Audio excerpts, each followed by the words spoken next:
नमस्कार, बहुत स्वागत है आप सभी का। आप देख रहे हैं आपका प्रोग्राम कहानी कुर्सी की। मैं हूं सौरभ शर्मा, आपके साथ हमारे मेहमान हर्षवर्धन त्रिपाठी जी, विजय त्रिवेदी जी, विनोद अग्निहोत्री जी और समीर चौगांवकर साहब। बहुत स्वागत सर आप सभी का। देश में नेक्स्ट जनरेशन रिफॉर्म्स किए सरकार ने, जीएसटी की दरों को कम किया, देश की आबादी के ऊपर अब टैक्स का बोझ कम होगा। लेकिन सोचिए ये लड़ाई किस स्तर पर जाकर के लड़ी जा रही है। बिहार की सियासी लड़ाई अब बताशा और तिलकुट पर आ गई है। जीएसटी रिफॉर्म्स के बाद जहां बीजेपी सब कुछ सस्ता होने का प्रचार कर रही है, तो इसमें बिहार में आरजेडी ने इसका विरोध का एक नया रास्ता तलाशा और हथियार बनाया है तिलकुट को, मतलब गज्जक। आरजेडी के नेता यह कह रहे हैं कि मोदी सरकार ने बिहारी उत्पादों के साथ नफरत दिखाई, इसलिए गुजरात के खाखरा पर तो जीएसटी जीरो कर दिया, लेकिन बिहार के गया जी का मशहूर तिलकुट अब 18% जीएसटी के दायरे में आ गया। यह खबर आज हमने सबसे पहले क्यों चुनी आपको बताने के लिए। एक तो बिहार में इलेक्शन है और दूसरा नरेंद्र मोदी सरकार जिस स्तर पर जाकर इन जीएसटी रिफॉर्म्स को बता रही है, प्रचार कर रही है, उनका कहना यह है कि ये once in a generation reforms हैं। ये ऐसे रिफॉर्म्स हैं जिससे देश की अर्थव्यवस्था को एक जोरदार बूस्ट मिलने जा रहा है और ये ऐसा काम है जो सारे राज्यों की सहमति के साथ ही हो सकता है। इसमें विपक्षी शासित राज्य भी होंगे, लेकिन उसके बाद इस स्तर पर जाकर इन रिफॉर्म्स का विरोध या उसमें से अपने मायने का कुछ ढूंढ लेना, यह हमारे देश की राजनीति का एक सैंपल है जो हमने आपको दिखाया है। बात यहीं तक नहीं रुकी, इसके बाद फिर बात चली गई गुजरातियों और बिहारियों के ऊपर। वो अलग मसला है, वो भी मैं आपको बताऊंगा। लेकिन आरजेडी की पॉलिटिक्स इस वक्त बिहारी अस्मिता के नाम पर चल रही है। यह मुद्दा मोदी जी ने बनाया था। नरेंद्र मोदी ने कहा कि राहुल गांधी और आरजेडी के मंच से मेरी मां को गाली दी गई। कल बिहार बंद कराया था बीजेपी ने, तो उसके जवाब में आरजेडी ने अब यह तरीका निकाला। दरअसल हुआ यह कि बीजेपी आरजेडी के नेता, जब ये लिस्ट आई सारी सामने कि कौन कौन सा प्रोडक्ट जो है कौन सी लिस्ट में हुआ, तो सबने अपने अपने मतलब का देखा। हम आम लोग जो हैं वो तो इस पर ये देखते हैं कि अच्छा हमको क्या चीज़ सस्ती मिलेगी। नेता लोग ये देखते हैं कि इसमें से कौन सी चीज़ हमारे विरोधी को महंगी पड़ जाएगी। तो उसमें उन्होंने निकाला कि गुजराती खाखड़े पर जीएसटी जीरो है और अब गज्जक पर और मखाने पर 5% कर दिया है। बिहार में होता है सबसे ज्यादा मखाना, और गज्जक मतलब तिलकुट पर 18% कर दिया। तो ये लड़ाई कहां तक जाएगी और अब क्या क्या बात करेंगे? अब इमली अचार इस सब की बात भी होगी क्या? ये चुनाव के मुद्दे क्या होने चाहिए, ये आज की सबसे पहली खबर है। इसके अलावा मैं आपको यह भी बता दूं, लालू जी ने कल कुछ एक ट्वीट किए थे, क्योंकि वो इससे जुड़ा ही मामला है। तो उस पर उन्होंने क्या लिखा, उन्होंने कहा, हे मोदी जी, ट्वीट में भाषा मेरी है, बस आवाज मेरी है, भाषा उनकी है।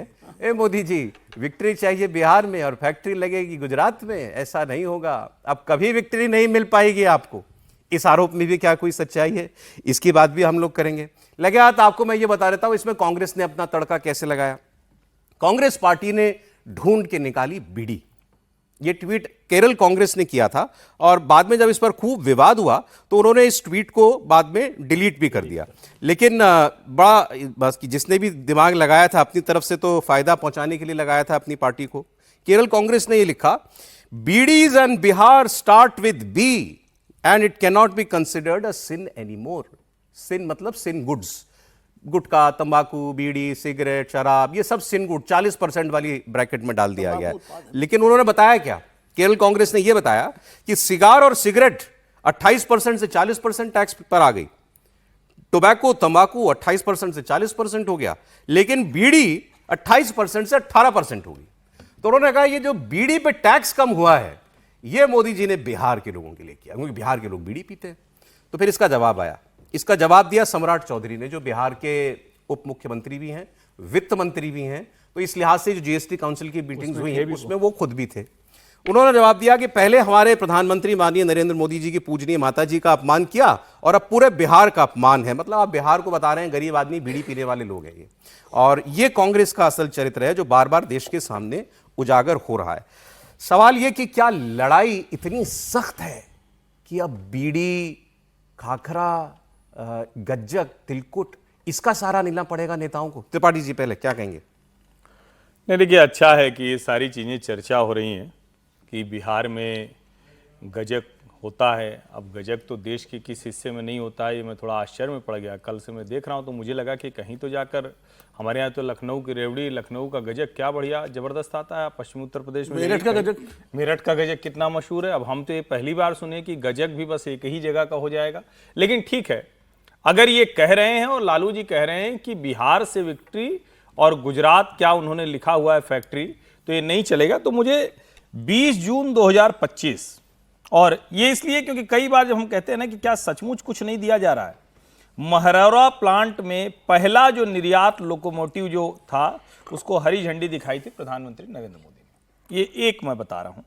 अगर उसके बाद कहें thermal power, battery energy system के लिए यहां परियोजना, 15 ग्रिड सब स्टेशन, ये मैं सिर्फ आपको अभी मई जून जुलाई की बात कर रहा हूं। ये इसलिए कर रहा हूं क्योंकि बड़ा जरूरी है। सिग्नलिंग और ट्रैक्शन का पूरा सिस्टम अपग्रेडेशन हो गया, यानी जो बिहार से उड़ीसा और बंगाल के लिए लाइन थी वो पूरी तरह से अपग्रेड कर दी गई। और बाकी मैं गिनाते चलूंगा तो बहुत लंबा हो जाएगा। अब वहां प्रोसेसिंग प्लांट शुरू होता है 3 लाख किसानों के लिए, तो वो लालू जी को नहीं दिखता। अमूल गुजरात में बन के किसानों के लिए बहुत बड़ी ताकत बन जाता है। ये सब क्यों नहीं हो पाया पिछले 10 वर्षों के पहले, ये सवाल भी तो कोई पूछेगा ना।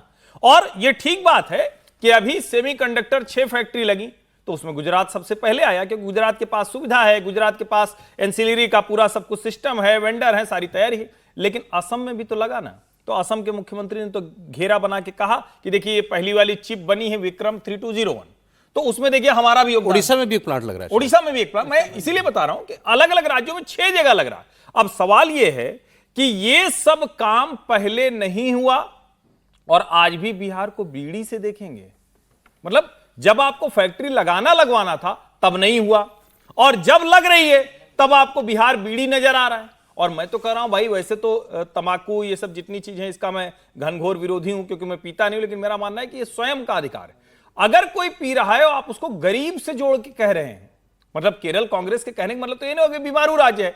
तो बीमारू राज्य बना किस समय? बीमारू राज्य की सबसे पक्की वाली बुनियाद तो 90 से 2005 में ही बनी, और उसके बाद से तो जो कुछ हुआ उसका बेहतर हुआ।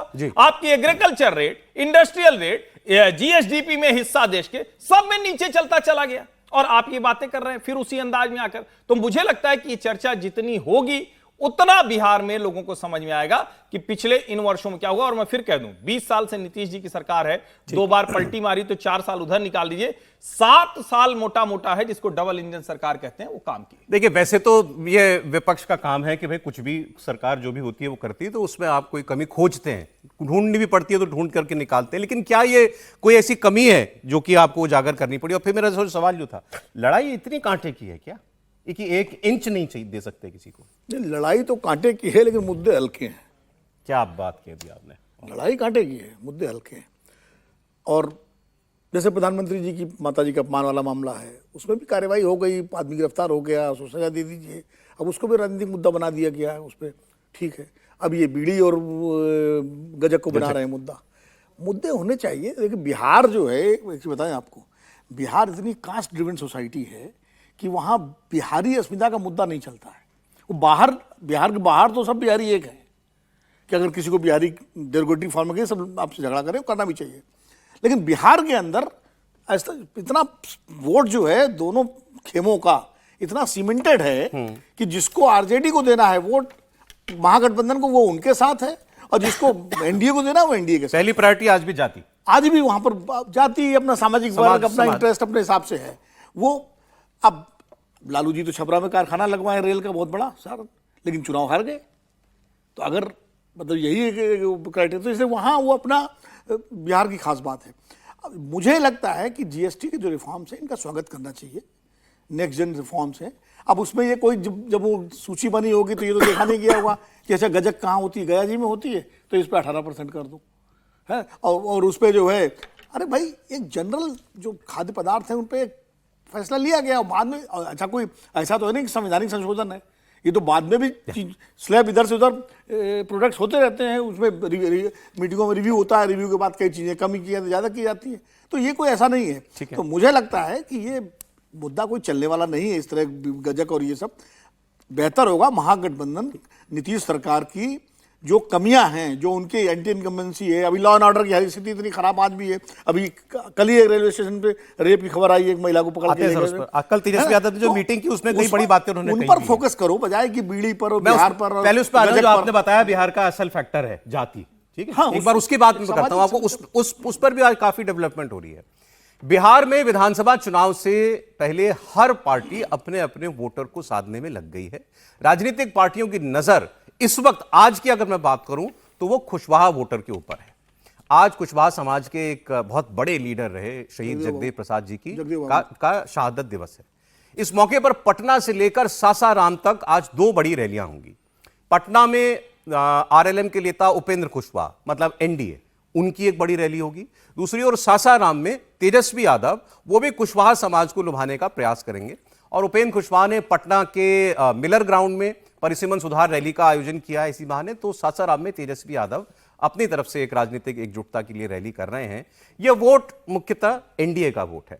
उपेंद्र कुशवाहा अपने वोटर्स को एकजुट करेंगे, तेजस्वी यादव अपने एमवाई समीकरण में कुछ जोड़ने की कोशिश करेंगे। अब ये एक्चुअल आप देखें तो इस चुनाव का सबसे बड़ा गणित जो है वो यही है। तो आइए इसकी बात हम लोग पहले कर लेते हैं।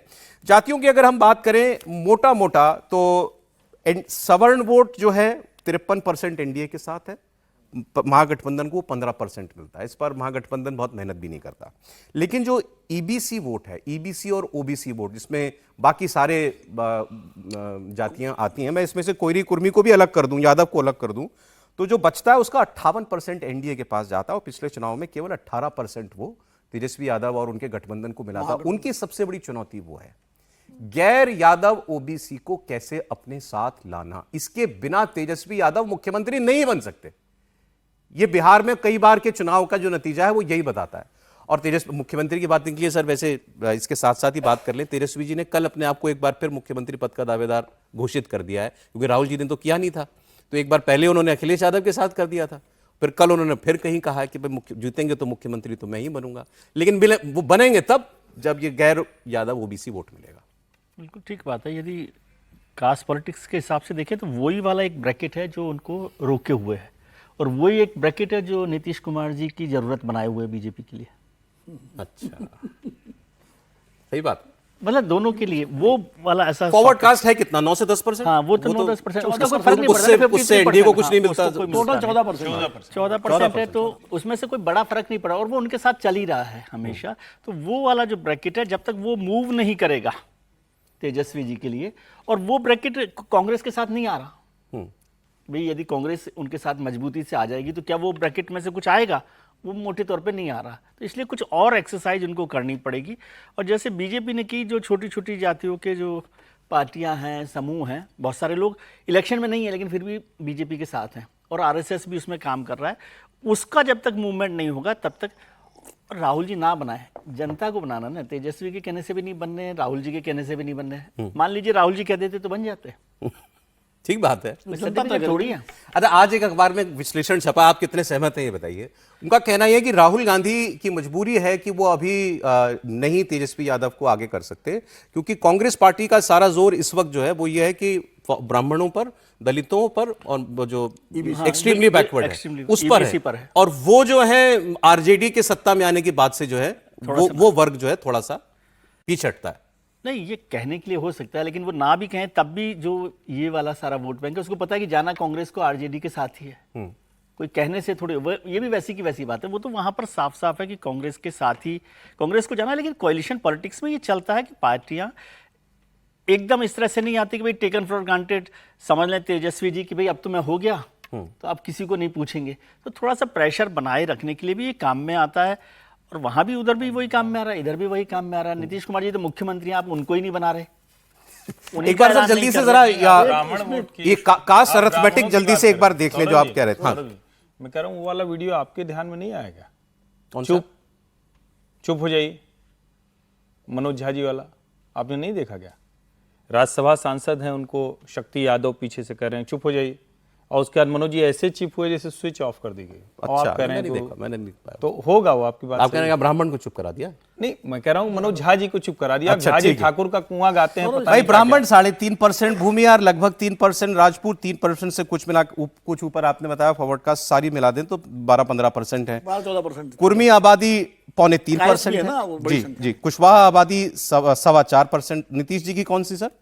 कुर्मी, तो उनका तो 3% से भी कम वोट है उनका। 2.5%। तो इनको भी वही वोट करते हैं जो 35% का जो वो ब्लॉक है, एक्सट्रीमली बैकवर्ड, एक्सट्रीमली इसी की ताकत यही है। ठीक है। एक पासवान वोट है जिसको दुसाध वोट कहते हैं, ये 5.5% के आसपास ये है। चिराग पासवान का, इसीलिए चिराग पासवान को कल चिराग ने लग भी रहा है कि कल मुझे- अपनी बैठक की है, कल 20 मिनट भाषण दिया, लेकिन एनडीए का नाम तक नहीं लिया कल उन्होंने। एनडीए का नाम नहीं लिया हाँ नहीं, क्योंकि उनकी महत्वाकांक्षा 40 सीट की हमने बिल्कुल, पहले बात की थी, और बिल्कुल। खबर ये छपी हुई थी कि उनको ऑफर जो है मैक्सिमम 25 हुई है। हाँ, वो लेकिन वो 40 से कम पे वो राजी नहीं है। ये ईबीसी जो 36% है, ये है असल चाबी बिहार चाबी की, ये है। और ये चाबी अभी नीतीश कुमार के पास है। देखिए और ये चाहते हैं सब बाकी दल जी।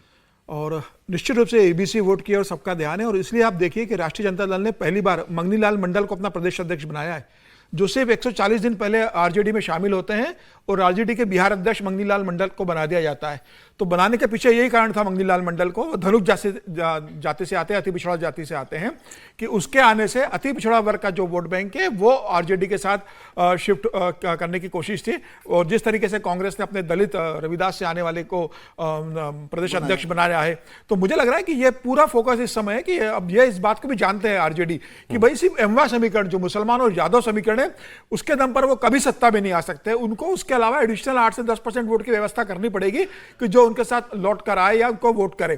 तो अब वो ईबीसी पर ध्यान दे रहे हैं, ओबीसी पे ध्यान दे रहे हैं, और अखिलेश यादव जिस तरीके से अभी गए थे और अखिलेश यादव सपोर्ट कर रहे हैं, तो अखिलेश यादव ने जो अपना पीडीए बनाया है, तो उनको उम्मीद है कि अखिलेश यादव आएंगे तो अखिलेश यादव से प्रभावित होकर कुछ क्या ओबीसी से ईबीसी जुड़ सकता है। धनिकलाल मंडल को प्रदेश अध्यक्ष बनाने के क्या मंडल कम्युनिटी जो है वहां पर वो उनके साथ जुड़ती है। तो इस तमाम तरह की कोशिशें बिहार के अंदर राजनीतिक समीकरण कर रहे हैं, क्योंकि ये पता है कि सिर्फ एमवा समीकरण की काम पर आप सरकार नहीं बना सकते। कांग्रेस का भी वही वोट बैंक जो आरजेडी का वोट बैंक है, और राहुल गांधी जिस तरीके से ओबीसी की बात कर रहे हैं, तो अब ये लग रहा है कि बिहार में शायद ओबीसी का एक वर्ग टूटकर इनके साथ आ सकता है। तो इनका फोकस वही है कि भाई एमआई तो है, ईबीसी और ओबीसी हमारे साथ जोड़ लो तो हम सरकार बनाने की स्थिति में आ सकते हैं। आप कुछ कह रहे थे, मैं इंटरेस्टिंग बात बताता हूँ फिर। मैं कुशवाहा वाले पे जो आज जो रैली हो रही है जी, देखिए, जिनकी स्मृति में हो रही जगदेव सिंह जी की, जगदेव बाबू की कुछ स्मृति में उनका मर्डर हुआ था, और उस मर्डर में जो लोग थे वो कौन थे वो अलग बहस है। लेकिन महत्वपूर्ण बात यह है कि उनके बेटे हैं नागमणि, जो केंद्र में मंत्री थे, बिहार की राजनीति बहुत सक्रिय रहे, लेकिन आज नागमणि जी कहाँ हैं ये पता नहीं है। वो बिल्कुल, एक जमाना ये था कि नागमणि जो है वो कुशवाहा वोटों के सबसे बड़े नेता होते थे अपने पिताजी की विरासत के कारण। अच्छा, अब उपेंद्र कुशवाहा उसको क्लेम कर रहे हैं, लेकिन पिछले चुनाव में, लोकसभा चुनाव में उपेंद्र कुशवाहा जी की पार्टी की जो स्थिति हुई उससे उनका भी थोड़ा दावा कमजोर हो गया। ये बताया मुझे भी, नागमणि जी बीजेपी में, बीजेपी में, हाँ, तो नागमणि एक फैक्टर होते थे एक समय। लेकिन ये देखिए, वोट इन्फ्लुएंस होता है इमोशन से, कहाँ आपकी भावना किधर जा रही है। और इस गेम में इसको समझने के एक और मास्टर हैं बिहार में, वो है प्रशांत किशोर। उनका एक बयान आपको मैं सुनाता हूं, जो हम लोग बात कर रहे हैं ना कि ये वोट क्यों नहीं आता लालू यादव, तेजस्वी यादव के पास, कोई तो बात है, क्यों बार बार वो तो इतना पिछड़े की बात करते हैं, तब भी ये सबसे पिछड़ा वोट उनसे दूर है। प्रशांत किशोर ने उस वीडियो को अपने बयान का हवाला बनाया, जो अभी एक डांस करते हुए तेजस्वी यादव का आपने देखा था ना, वो सो कॉल्ड जो इसको हम कहते हैं मरीन ड्राइव, तो उस पर, हाँ, तो उस पर जो है कुछ नौजवान मिल गए और वहां थोड़ा सा डांस किया था तेजस्वी यादव ने। तो उस पर सवाल हुआ उनसे, प्रशांत किशोर से, कि वो डांस कर रहे हैं, इस पर आपको क्या कहना है।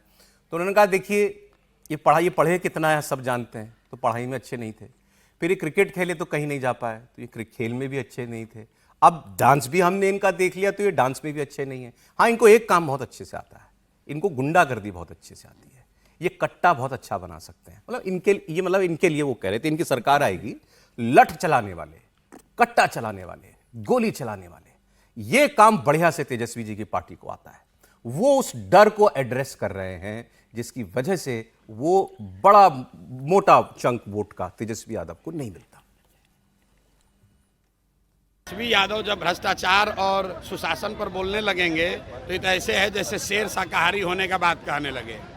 मैं बार बार कह रहा हूँ कि राजद वाले बूढ़े शेर की तरह हैं, भ्रम में मत पड़िए।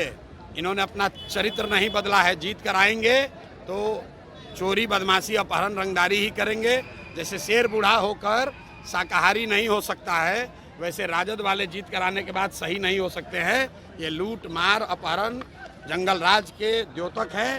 कहीं गलती से जीत गए तो यही काम करेंगे और जनता फिर से इनको वो मौका नहीं देने वाली। 1.5 वर्ष पहले तेजस्वी यादव में को भी नीतीश कुमार में विकास पुरुष दिख रहा था, तो अगर आज नीतीश कुमार तेजस्वी यादव को उप मुख्यमंत्री बना दें तो कल से ही फिर गाना गाना शुरू कर देंगे।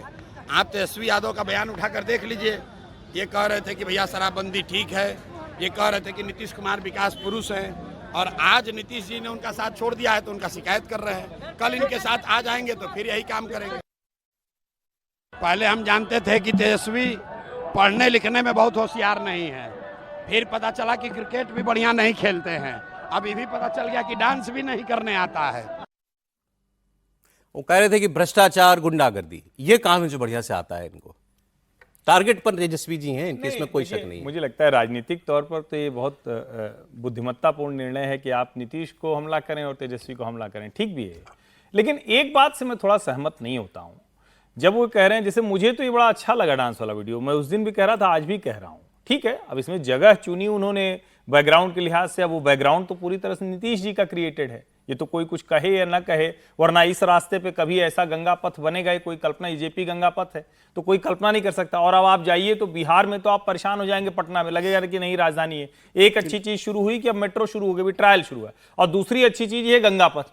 अब जाके अगर आप सबसे बढ़िया जगह पे ये डांस कर रहे हैं तो आप नीतीश जी की ही एक तरह से पैरवी कर रहे हैं या उनके मॉडल को और बढ़िया दिखा रहे हैं। लेकिन जब प्रशांत किशोर जी ये कहते हैं तो भाई आप भी तो नीतीश जी के साथ थे तो उनका गुणगान करते थे, आपको तो कैबिनेट मंत्री का दर्जा दिया हुआ था, आपको तो अपने घर में नीतीश जी ने रख लिया था, तो मतलब ये बात थोड़ा सा नहीं बिहार में बाहर है नीतीश कुमार है, नहीं, नारा था उनका 15। नहीं, देखिए मैंने आपसे कहा था निशाने पर तेजस्वी ही हैं ज्यादा, इसमें शक नहीं है। इसमें एक और बात जुड़ गई, अब इनसे ये भी सवाल हुआ आप चुनाव लड़ेंगे, कहां लड़ सकते हैं, कहां से लड़ेंगे? तो उन्होंने कहा देखिए या तो अपनी जन्मभूमि से या कर्मभूमि से। राघोपुर इनकी जन्मभूमि है करगहर, एग्जैक्टली, और कर्मभूमि अपनी ये बताते हैं राघोपुर से जीतते हैं तेजस्वी यादव। आज तक एक बार मात्र वहां से आरजेडी हारी है, वो भी राबड़ी जी हारी थी शायद 2010 के चुनाव में। नहीं, लेकिन सौरभ जी ये मत कहा कीजिए, भारत के इतिहास में ऐसे बड़े बड़े नेता चुनाव हारे हैं, और अभी तुरंत याद कीजिए शीला दीक्षित और आज की स्थिति में अगर प्रशांत किशोर राघोपुर से चैलेंज करते हैं तेजस्वी यादव को, खबर तो बहुत मोमेंटम क्रिएट, नतीजे की बात बताइए। देखिए मुझे लगता है कि उसके बाद तेजस्वी यादव के लिए बहुत मुश्किल होगा कि अपने राघोपुर का चुनाव प्रचार छोड़ के पूरे बिहार का चुनाव प्रचार करें। तनाव तो हो जाएगा अगर प्रशांत किशोर चुनाव लड़ेंगे, और निश्चित रूप से प्रशांत किशोर जिस तरीके से पूरे बिहार के अंदर मेहनत कर रहे हैं, उनका संगठन जिस तरीके से जन स्वराज पार्टी वहां पर मेहनत कर रहा है, निश्चित रूप से ये तनाव की बात होगी तेजस्वी के लिए। हालांकि बहुत तगड़ी फाइट होगी, तेजस्वी यादव की बहुत बड़े मार्जिन से नहीं जीतते, ऐसा नहीं कि तेजस्वी यादव राघोपुर से कोई 50,000 और 1 लाख वोटों से जीतते हैं।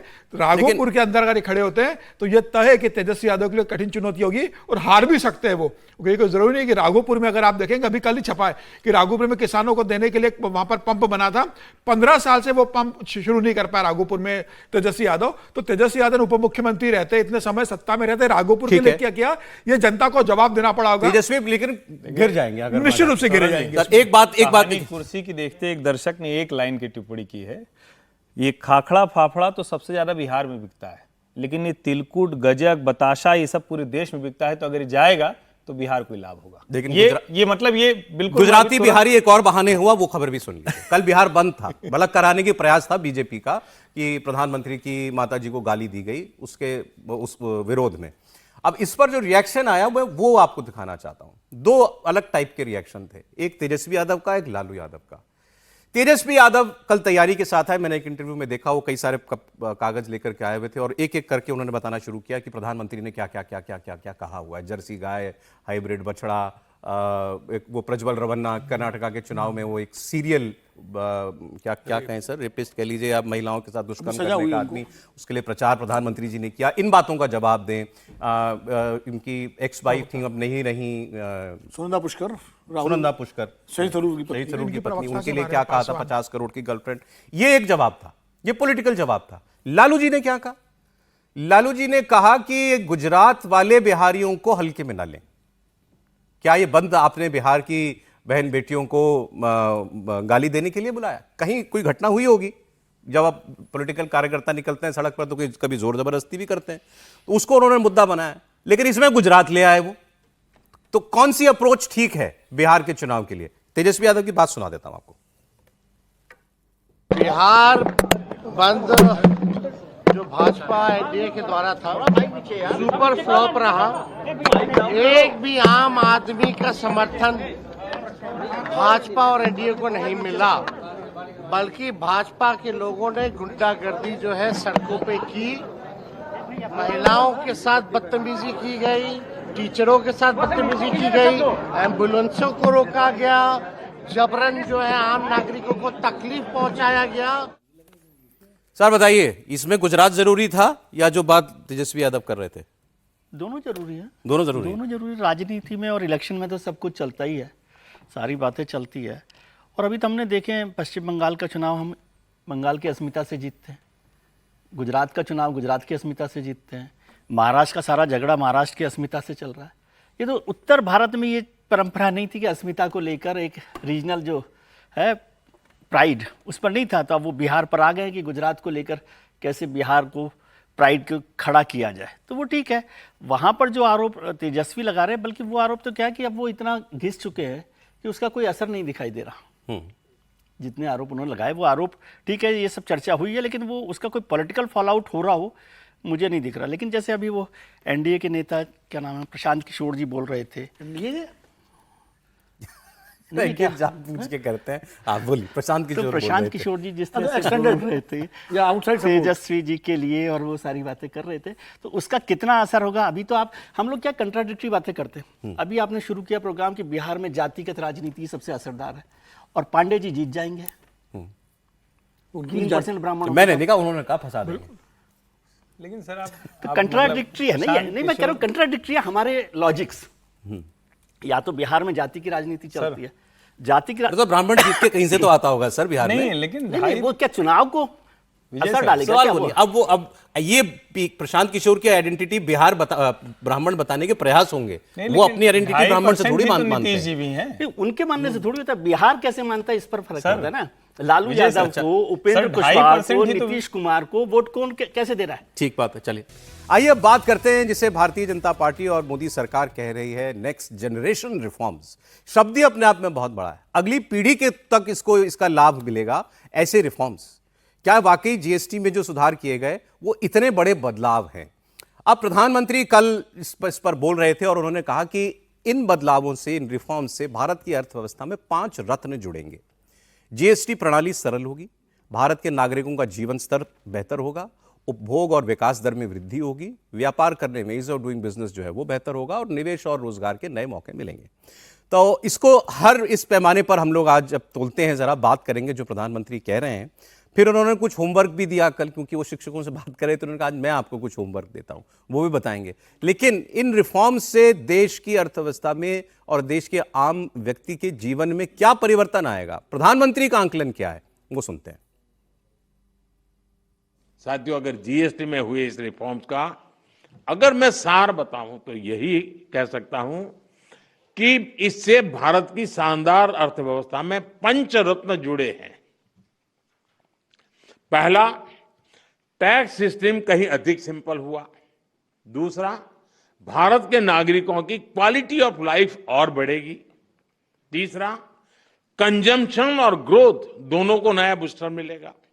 और चौथा, ईज ऑफ डूइंग बिजनेस से निवेश और नौकरी को बल मिलेगा। और पांचवा, विकसित भारत के लिए कोऑपरेटिव फेडरलिज्म यानी राज्यों और केंद्र की साझेदारी और मजबूत होगी। साथियों, नागरिक देवो भव ये हमारा मंत्र है। इस वर्ष सिर्फ जीएसटी में ही कमी नहीं की गई, इनकम टैक्स में भी बहुत कम किया गया है। 12 लाख रुपए तक की इनकम पर टैक्स को 0 किया गया है। आजकल तो आप आईटीआर फाइल कर रहे हैं, तब इस फैसले का सुखद एहसास और भी अधिक होता है कि नहीं, यानी इनकम में भी बचत और खर्च में भी बचत। अब ये डबल धमाका नहीं है तो क्या है? तो क्या ये वाकई डबल धमाका है? क्योंकि अब सारी डिटेल आ चुकी है कि इससे क्या चीज़ सस्ती क्या चीज़ महंगी होगी, सारी बातें हो चुकी हैं। कुछ मैं आपको डेटा देता हूं, लेकिन पहले ये 2016-17 में जब ये आया, जीएसटी जब आया था, तो उससे पहले जो इनडायरेक्ट टैक्स कलेक्शन एक साल में भारत सरकार का होता था वो था 8.83 लाख करोड़। 8.83 लाख करोड़, 8.95 लाख करोड़ मान लीजिए मोटा मोटा। आज वो कितना है? आज वो है 22 लाख करोड़ पिछले 8 साल में। इतना अंतर जो है उसके लगभग अंदर 3 टाइम। आ गया। 3 गुना, लगभग 3 3 गुना गुना जो हो है गया आपका इनडायरेक्ट टैक्स कलेक्शन वो हो गया। 2017 में जब जीएसटी आया, भारत की इकोनॉमी का साइज था $2.6 ट्रिलियन। आज भारत की इकोनॉमी का साइज है $4.12 ट्रिलियन। एक महीने में भारत सरकार कितना जीएसटी कमाती है? हालिया उदाहरण 1.8 लाख करोड़, मोटा मोटा 1.8 लाख करोड़ एक महीने में भारत सरकार को आता है। ये जो जीएसटी जब शुरू हुआ उस वक्त के जुलाई महीने का जीएसटी आज से ठीक 8 साल पहले जुलाई में कितना आया था? वो 1 लाख करोड़ से भी कम था। ऑलमोस्ट 100% उसमें इजाफा हो गया है। अब जो कई सरकार का और कई विश्लेषकों का यह दावा है कि ये रिफॉर्म्स आपको, आपकी इकोनॉमी को उस $5 ट्रिलियन के साइज पर पहुंचाएंगे जो भारत का लक्ष्य है, जो प्रधानमंत्री बार बार कहते हैं, और यही आपको दुनिया की तीसरी सबसे बड़ी अर्थव्यवस्था भी बनाएंगे। और तीसरी महत्वपूर्ण बात यही, ये जो कुछ टैरिफ के नाम पर, टैक्स के नाम पर दुनिया में दादागिरी चल रही है, उससे जो कुछ भी भारत का नुकसान होगा उसकी भरपाई भी इन्हीं टैक्स रिफॉर्म्स से हो जाएगी। त्रिपाठी जी, ये एक काम इतने बड़े काम करा देगा? नहीं, मैं इसे एक काम से नहीं मानता हूं। मेरा ये मानना है कि 2014 में जब पीएम बने मोदी, डिमोनेटाइजेशन, जनधन, आधार, मोबाइल, जैम ट्रिनिटी, जीएसटी और उसके बाद जिस तरह की ईज ऑफ डूइंग बिजनेस के जो रिफॉर्म किए, इस सब को क्लब करके कहें तो निश्चित तौर पर भारत उस तरफ बढ़ रहा है। और ये सामान्य बात नहीं है कि तब 84,000 करोड़ औसत था, आज 2 लाख करोड़ औसत है जो जीएसटी कलेक्शन का है। और उसमें सबसे बड़ी बात क्या है कि आपका टैक्स नेट बहुत बड़ा है, यानी जीएसटी पे करने वाले बहुत बड़े हैं। और एक बात मैंने कही थी, फिर से दोहरा रहा हूं, देखिए इंश्योरेंस कंपनीज बेईमानी पे आमादा है, तो ये इनको बेईमानी जरा कम करना चाहिए।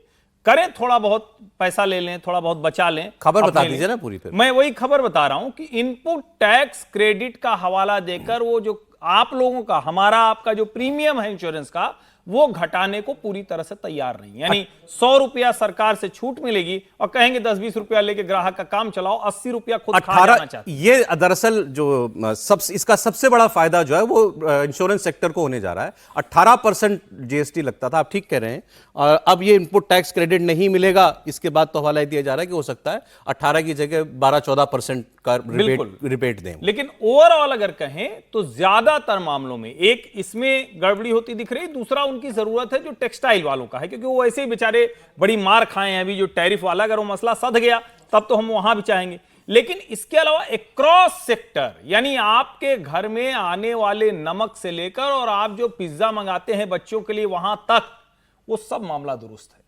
और जब ऐसी स्थिति बनती है तो कंजम्पशन बढ़ता है, पैसे खर्च करते हैं लोग, पैसे बचते भी हैं, इंडस्ट्री चलती है, सब कुछ बहुत बढ़िया, जो अंग्रेजी का शब्द है ना कि वर्चुअस साइकिल की। इसमें एक सवाल, जैसे आपने इंश्योरेंस वाला उदाहरण दिया ना, इसमें विजय जी एक बात और कही जा रही है कि इस पर चूंकि कोई ओवरसाइट मैकेनिज्म नहीं रखा गया कि ये लाभ कंपनियां ग्राहकों को देंगी, पूरा लाभ जो है ट्रांसफर करेंगी या नहीं करेंगी, इसके लिए कोई ऐसा कोई मैकेनिज्म नहीं है। तो क्या इसमें कोई धांधली तो नहीं हो जाए ग्राहक के साथ?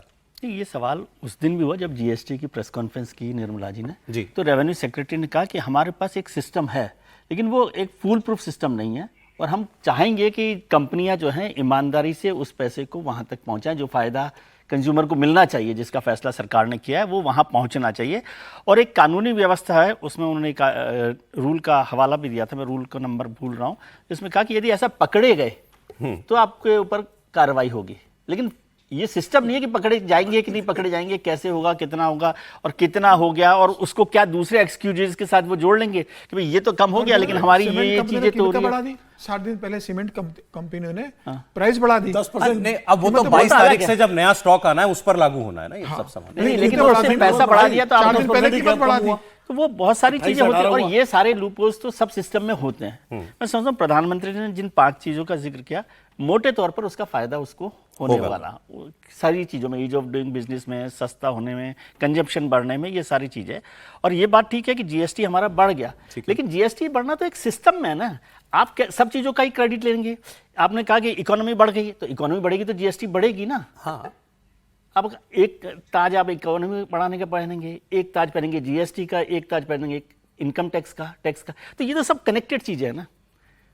नहीं, वो ये दूसरी बात है कि नहीं, GST टैक्स स्ट्रक्चर को सरल बनाने से भी और उससे फर्क पड़ा है, टैक्स रेवेन्यू बढ़ा। से फर्क पड़ा है। सबका इंडिकेशन वही, इंडिकेशन अलग-अलग नहीं इंडिकेटर लेना है, लेकिन इंडिकेटर तो वही इंडिकेटर अरे है। इस वक्त वाणिज्य मंत्री पीयूष गोयल एक प्रेस कॉन्फ्रेंस कर रहे हैं। ऐसा बदलाव जो शायद मुझे लगता है आजादी के बाद पहली बार इतने बड़े रूप में देश के टैक्स स्ट्रक्चर में किया गया है, इतना बड़ा राहत जो देश के उपभोक्ताओं को दी गई है, सरलीकरण जो ईज ऑफ डूइंग बिजनेस के लिए प्रभावशाली रहेगी, और एक नए उमंग के साथ हमारे देश के युवा युवती, हमारे देश की महिलाएं, किसान, किसानी उत्पादन, एमएसएमई का उत्पादन, हर वर्ग का उपभोक्ता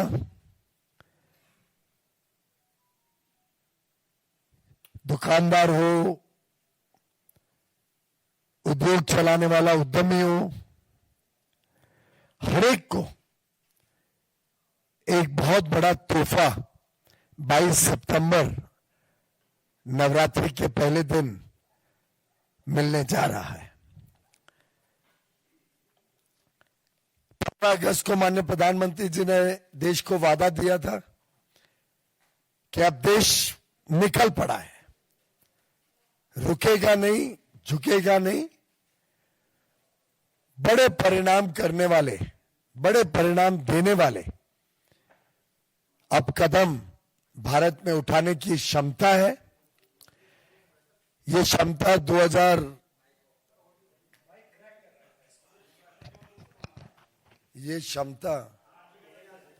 ये क्षमता जरा पैशन आ जाता है ना,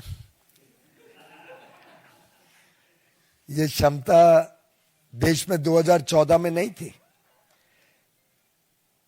जब हमारी सरकार आई उस समय की अर्थव्यवस्था हम सब जानते हैं कितनी कमजोर थी।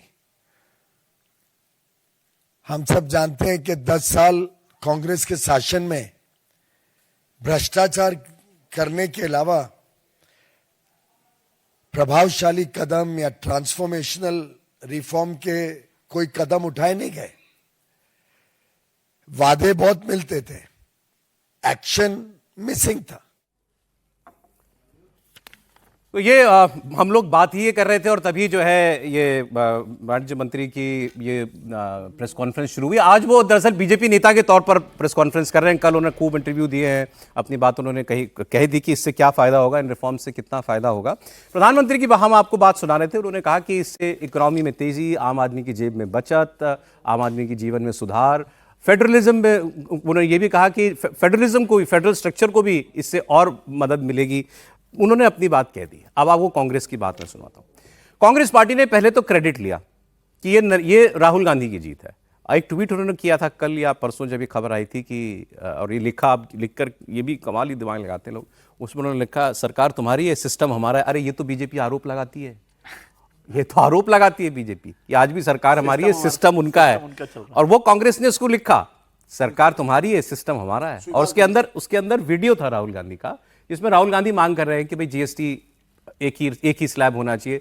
ये बात ठीक है कि कांग्रेस पार्टी ये बात कह रही थी कि एक ही स्लैब हो 18% का, उसमें सब कुछ आप डाल दीजिए, बाकी सब खत्म कर दीजिए, ये होगा असल रिफॉर्म। बुरा चाहते थे ये, लेकिन यही कहते थे ना, लेकिन आम लोग तो बुरा चाहते थे ना भाई। आज वो ये कह रहे हैं 18 सब हो तो जो 5 वाला रह गया, कितना नुकसान आम लोगों का। आज भी कांग्रेस पार्टी ये कह रही है कि ये जैसे सरकार कह रही है जीएसटी 2.0, वो कह रही है जीएसटी 2 नहीं है, ये जीएसटी 1.5 ही है। अभी भी इसमें रिफॉर्म की गुंजाइश है, लेकिन फिर भी देर आए दुरुस्त आए। हालत ये थी कि कांग्रेस वाले बच्चों की टॉफी पर भी 21% टैक्स लेते थे। ये कभी उस समय अखबार में आपका ध्यान गया होगा कि नहीं, वो पता नहीं।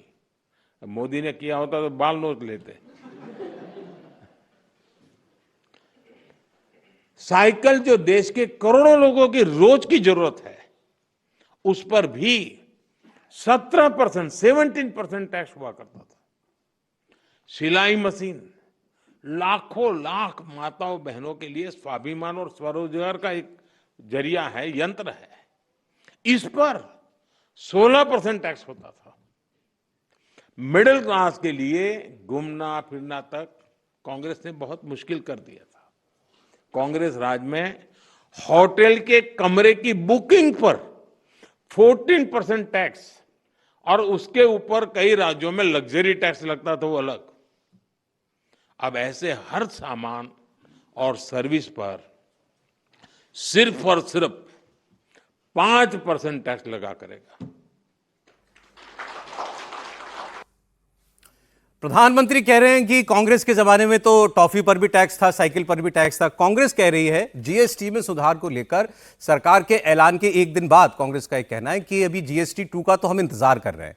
पार्टी के नेता जयराम रमेश ने एक पोस्ट किया सोशल मीडिया पर, उन्होंने कहा कि मौजूदा रिफॉर्म जो हैं ये पर्याप्त रिफॉर्म्स नहीं है, अभी भी बहुत गुंजाइश है। ठीक होता राहुल गांधी की बात पहले सुन ली जाती। तो इसका क्रेडिट जो है वो राहुल गांधी को है। सर नहीं, देखिए, क्रेडिट वार तो चलता ही है डेमोक्रेसी पॉलिटिकल पार्टीज के बीच में। ये भी सही है कि लगातार जब जीएसटी जिस दिन आया था उस दिन से लेके और रिफॉर्म होने तक कांग्रेस इससे संतुष्ट नहीं थी। मैं कहना था कि हमने जो जीएसटी का मॉडल बनाया था उसमें एक स्लैब की बात थी और इस तरह से जो है इसको कॉम्प्लिकेटेड कर दिया गया। इसीलिए राहुल गांधी गब्बर सिंह टैक्स कहते थे, इसको याद है आपको, और हर चुनावी भाषण में उसको बोलते थे और लगातार इसकी डिमांड करते थे। तो कांग्रेस से क्रेडिट लेगी कि भाई हम तो लगातार कर रहे थे, अब आप मान गए उस पर, आप एक अभी 2 स्लैब पे लाए हैं। लेकिन फिर भी 1.5 अगर एक से आधा कांग्रेस के मुताबिक अगर 1.5 पे भी पहुंचा है तो गाड़ी आगे तो बढ़ी है ना।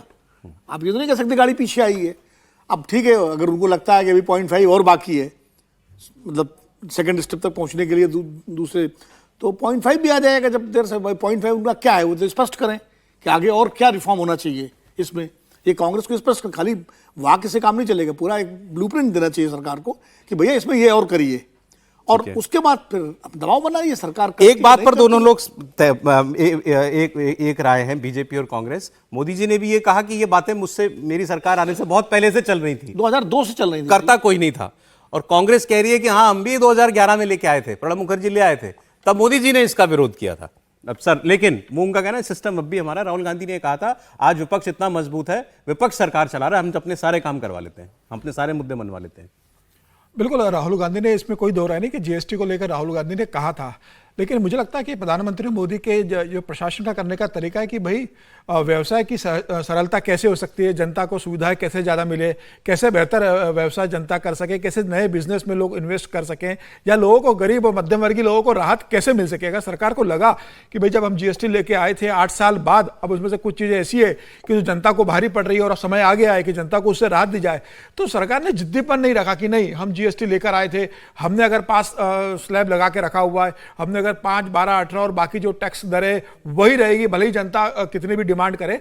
तो मुझे लग रहा है कि प्रधानमंत्री मोदी को लगा तो उन्होंने जो घोषणा की थी 15 अगस्त को, उसको उन्होंने लागू किया और 22 सितंबर से लागू होने वाला है। तो सरकार क्या, ये मुझे लगता है कि देश के हित में जहां प्रधानमंत्री मोदी को लगता है तो 2 कदम जहां पीछे हटना है वो पीछे भी हटते हैं, 4 कदम आगे बढ़ना है वो आगे भी बढ़ते हैं। अब सरकार को लगा कि भाई 2 स्लैब के अंदर हमको समेटना है, यह देश हित में भी होगा, यह व्यवसाय के हित में भी होगा, यह नए कारोबारियों के लिए सरल और सुगमता से भरा होगा और रेवेन्यू भी ज्यादा जनरेट होगी। और 2047 का जो विकसित भारत है उसके लिए इसको गति मिलेगी। पूछ रहे हैं पहले क्यों नहीं किया, अब आपको लग रहा है जनता नाराज है तो किया, ये कांग्रेस का कहना है। इस बात को एक और, इसमें दूसरा एंगल भी है। पीयूष गोयल जी प्रेस कॉन्फ्रेंस कर रहे थे, वो उन्होंने कल एक बात कही थी, उन्होंने कहा कि इसको, ये जो आपका टैरिफ वॉर चल रहा है अमेरिका के साथ, उससे जोड़कर नहीं देखना चाहिए, वो एक अलग मामला है, ये एक अलग मामला है, और इसकी तैयारी, जीएसटी रिफॉर्म्स की तैयारी हम उससे बहुत पहले से कर रहे थे।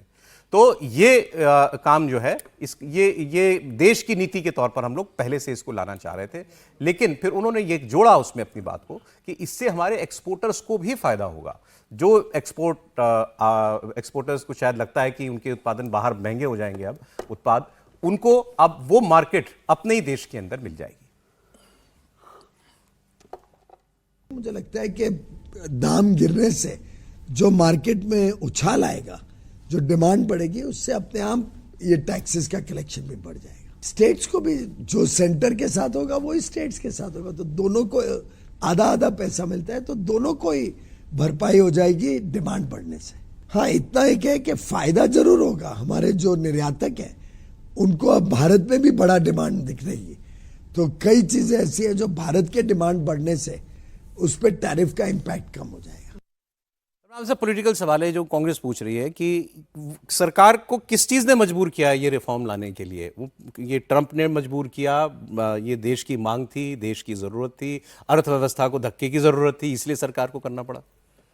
देखिए, अर्थव्यवस्था, एक बात तो ये समझनी चाहिए कि मान लीजिए ऐसी बात भी है तो एक डेमोक्रेटिक गवर्नमेंट की जिम्मेदारी होती है कि अगर उसको लगता है कि कुछ चीज़ों पर काम करना चाहिए, उसको मैं हमेशा ये कहता हूँ कि ये ईगो इशू नहीं है। जैसे समीर जी ने भी कहा कि पीछे हटना हो, आगे बढ़ना हो, जो भी सरकार की, डेमोक्रेटिक सरकार की जिम्मेदारी है कि देश हित में जो काम किए जाए उस पर किया जाना चाहिए। और ये तो है कि प्रधानमंत्री जी ने जिस दिन बोला था 15 अगस्त को, उस दिन तक तो मोटे तौर पर सरकार ने तैयारी कर ली थी। ये एक दिन में तो हो नहीं गया। ठीक बात है। 400 प्रोडक्ट्स को लेकर ये किया गया, तो वो तैयारी पहले और से उसके चल 20 रही दिन थी। में आपने रोल आउट भी कर दिया। रोल आउट भी कर दिया, तो इसलिए ये तो कहना ठीक नहीं है कि उस दिन से हुआ है, लेकिन सब चीज़ें मिलकर भी ये हो रहा है। टैरिफ को लेकर भी बात हो रही है। अगर टैरिफ की बात नहीं होती तो क्यों पीयूष गोयल जी इस बात के कहेंगे कि निर्यातकों को फायदा होगा, है ना? लेकिन दोनों तीनों चीज़ें मिलाकर भी कुल मिलाकर ये फायदे वाली बात हुई है। और कांग्रेस अगर ये कह रही है कि भाई रिफॉर्म 1.5 है, तो रिफॉर्म तो कभी भी अंतिम नहीं होते ना। कोई भी चीज़ अंतिम नहीं होती, उसके बाद जितना बदलाव होगा, आज जितने हुए हैं, अब जैसे खाकरा और वो गजक हो गए तो गजक भी आ जाएगी। नहीं, जब बजट भी आता है, फाइनेंस मिनिस्टर बजट लेकर आते हैं, तो उसमें भी बहुत सारे रिफॉर्म होते सिस्टम हैं। राहुल जी का चल रहा है अभी? नहीं, सिस्टम नहीं, उसमें एक लाइन है, मैं कह दूं कि सिस्टम वो नहीं करे। उनका कहने का मतलब है कि हमारे प्रेशर में ये सरकार चल रही है। वही मतलब मेरा, वही मतलब। नहीं, देखिए, आपने कहा कि लाइन उन्होंने यही लिखी थी, क्यों ये सरकार तुम्हारी, सिस्टम हमारा। एस्टेब्लिश क्यों करना चाह रहे हैं? तो 24 के चुनाव के पहले देश में बहुत से लोग अचानक राहुल जी का, कांग्रेस का गुणगान करने लगे थे, तो उससे आपको समझ आया कि उम्मीद बन जाती है ना। एक बड़ा वर्ग है जो लाभार्थी वर्ग, मोदी जी वाला लाभार्थी नहीं कह रहा हूँ, सरकारी योजना वाला, जो अलग से लाभार्थी है वो तैयार होता है। कांग्रेस का इकोसिस्टम है भाई, उसके लोग बरसों सत्ता में लाभ पाते रहे, अब इतने दिन से बाहर है, तो एक तो उम्मीद दिखाते हैं। लेकिन एक चीज जरूर देश को जानना चाहिए, जब हम कहते हैं कि जीएसटी का तो विरोध नरेंद्र मोदी मुख्यमंत्री के तौर पर कर रहे थे, ये वही हाफ ट्रूथ जिसको कहते हैं ना। नरेंद्र मोदी गुजरात के मुख्यमंत्री थे। गुजरात, तमिलनाडु, महाराष्ट्र, कर्नाटक, यानी ऐसे राज्य जहां फैक्ट्रियां हैं, जहां उत्पाद बनता है, ओरिजिन जिस जगह पर मैन्युफैक्चरिंग का होता है और जहां जाकर बिकता है, उसका दोनों का झगड़ा था।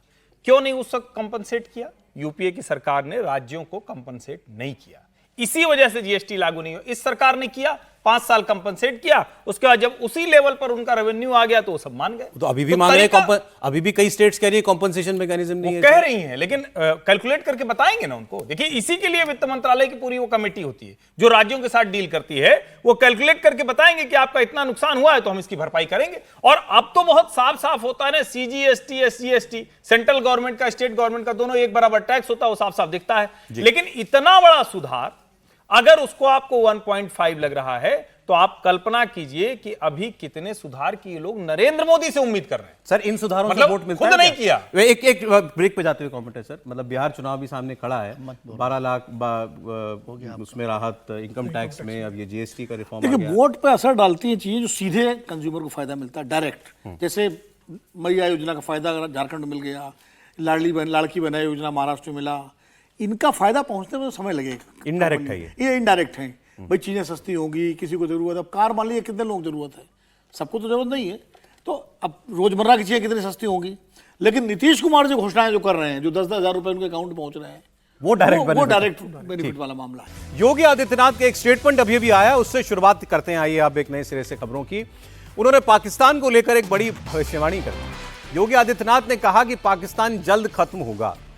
योगी आदित्यनाथ ने बताया कि अराजक राष्ट्र की स्थिति वैसी ही होती है जैसी पाकिस्तान की, और कोई अराजक राष्ट्र, कोई भी, बहुत जल्द शीघ्र समाप्त हो जाता है। तो सुनिए योगी आदित्यनाथ का बयान पाकिस्तान पर। आचार्य चाणक्य ने एक बात कही थी कि कोई भी राष्ट्र बाह्य रूप से असुरक्षित हो और आंतरिक रूप से उसमें अगर उपद्रव हो तो राष्ट्र अराजक कहलाता है। और अराजक राष्ट्र बहुत शीघ्र समाप्त हो जाता है। यानी अराजक राष्ट्र की स्थिति वैसे ही होती है जैसे आज आप पाकिस्तान की स्थिति देखते होंगे। पूरी तरह अंदर से खोखला हो चुका है, अस्त व्यस्त हो चुका है।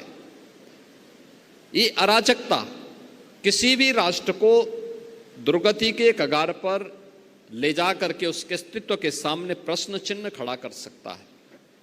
धरती हमारी माता है, तो मां के साथ कोई भी सुयोग्य पुत्र किसी भी प्रकार की छेड़छाड़ और अराजकता को बर्दाश्त नहीं कर सकता है, कोई भी पुत्र नहीं कर सकता है। अगर भारत की आन मान और शान के साथ कोई दुस्साहस करेगा तो हर भारतवासी उठ करके खड़ा होगा। और यही तो प्रभु श्री राम ने हम सबको कहा था, निस्सरहीन करो मैं मुझ उठाए प्रण कीन। यानी एक ही प्रण किया था कि मैं इन राक्षसों को पूरी तरह समाप्त करके इस धरती को राक्षस विहीन करूंगा। ये राक्षस विहीन करने का मतलब उन उपद्रवी तत्वों को जो हमारी राष्ट्र की सुरक्षा में सेंध लगा रहे हैं, इनसे अपने राष्ट्र को मुक्ति दिलाऊंगा। यह संकल्प राम राज्य की आधारशिला बनी थी। योगी आदित्यनाथ पाकिस्तान पर ऐसा नहीं, पहले भी बोले हैं, अब वो कह रहे हैं कि अराजक राष्ट्र जो है जब वो जीवित ज्यादा दिनों तक नहीं रह सकता, और ये स्थिति पाकिस्तान के अंदर इस वक्त बन चुकी है। और पाकिस्तान अंदर जितना अराजक है, बाहर से हमारे लिए तो उतना ही ज्यादा घातक भी। कोशिश तो वो करता ही है नुकसान पहुंचाने की, और इन दिनों लेकिन पाकिस्तान को ऐसा लगता है कि उसके ऊपर मेहरबानी है, तो वो थोड़ा और ज़्यादा इस रास्ते जो आगे बढ़ने की कोशिश करेगा।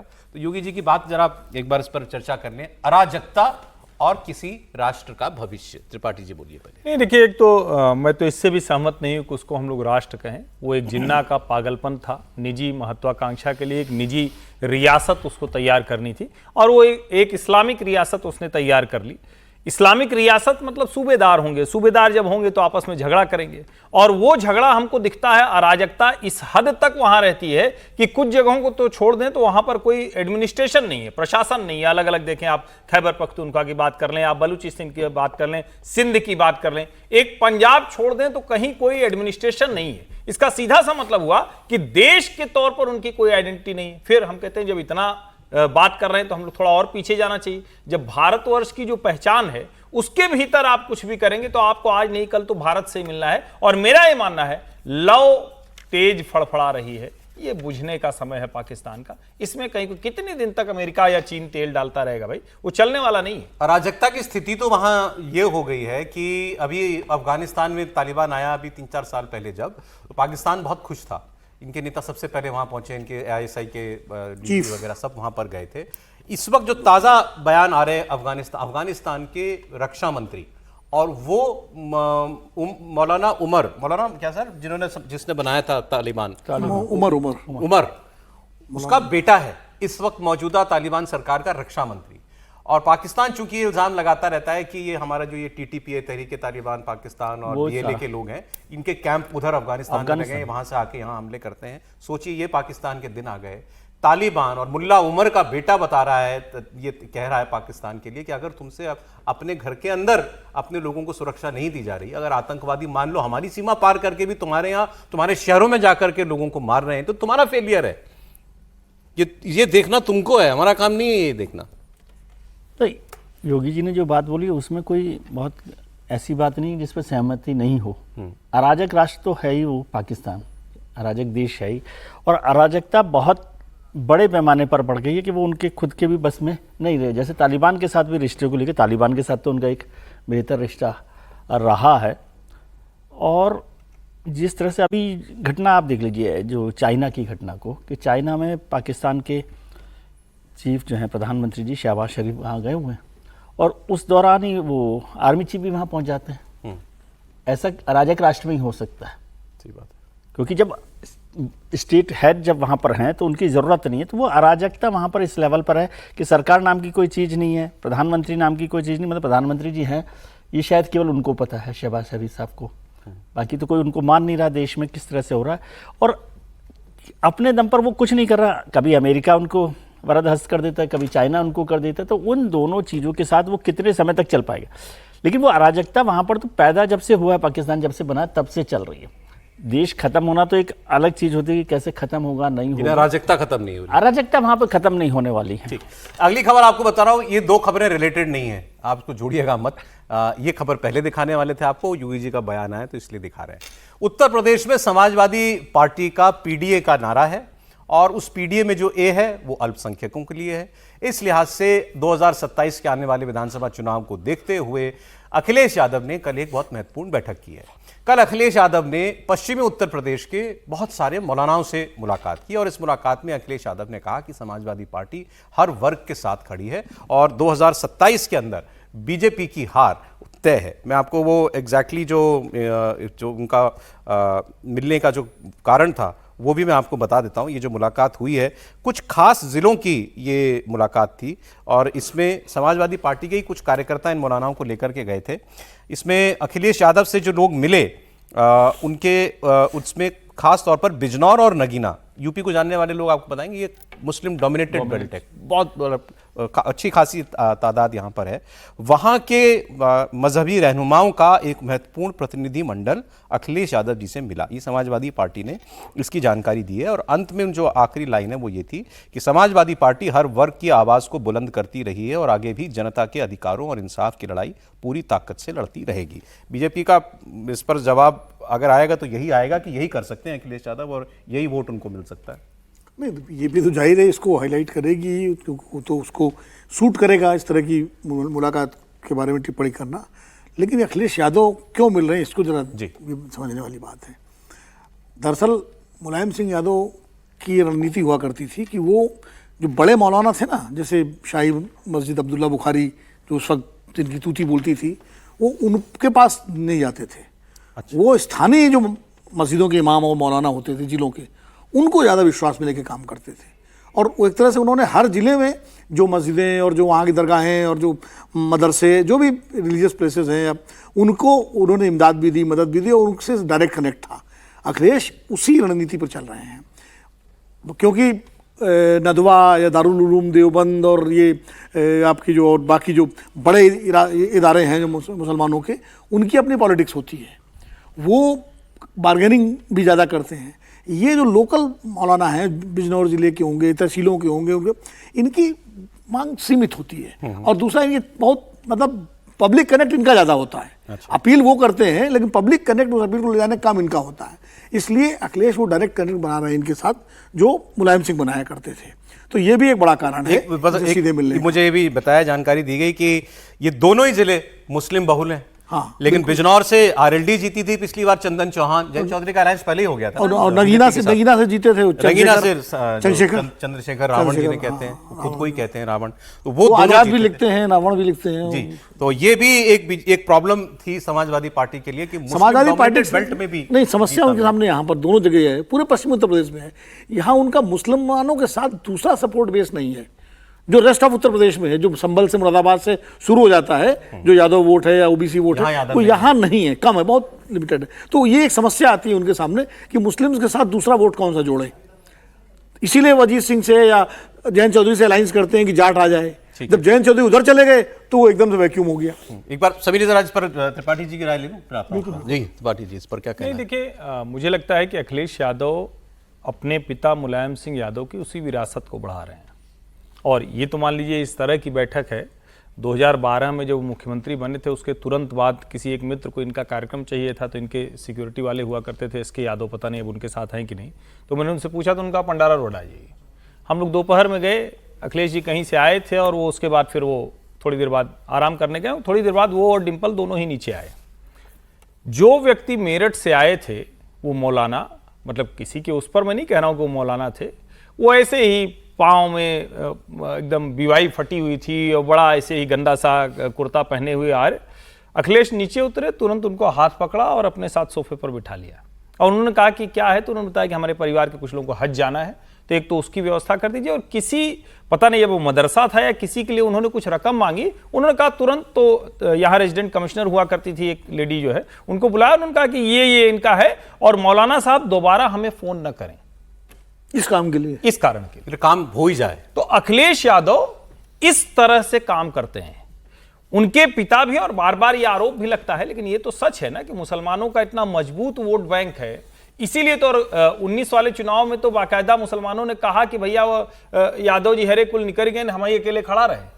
तो मतलब आपको वो अपना स्ट्रांग जो होल्ड है उसको दुरुस्त करना है, वो काम अखिलेश यादव कर रहे हैं। और 2027 के पहले ये होना बहुत जरूरी है उनके लिए, क्योंकि उनको ये लगता है कि अगर तीसरी बार हम सत्ता से बाहर गए तो जो भी परिवारवादी वंशवादी पार्टियां होती हैं उनके लिए सर्वाइवल बड़ा मुश्किल होता है, क्योंकि कोई कैडर तो ऐसा होता नहीं।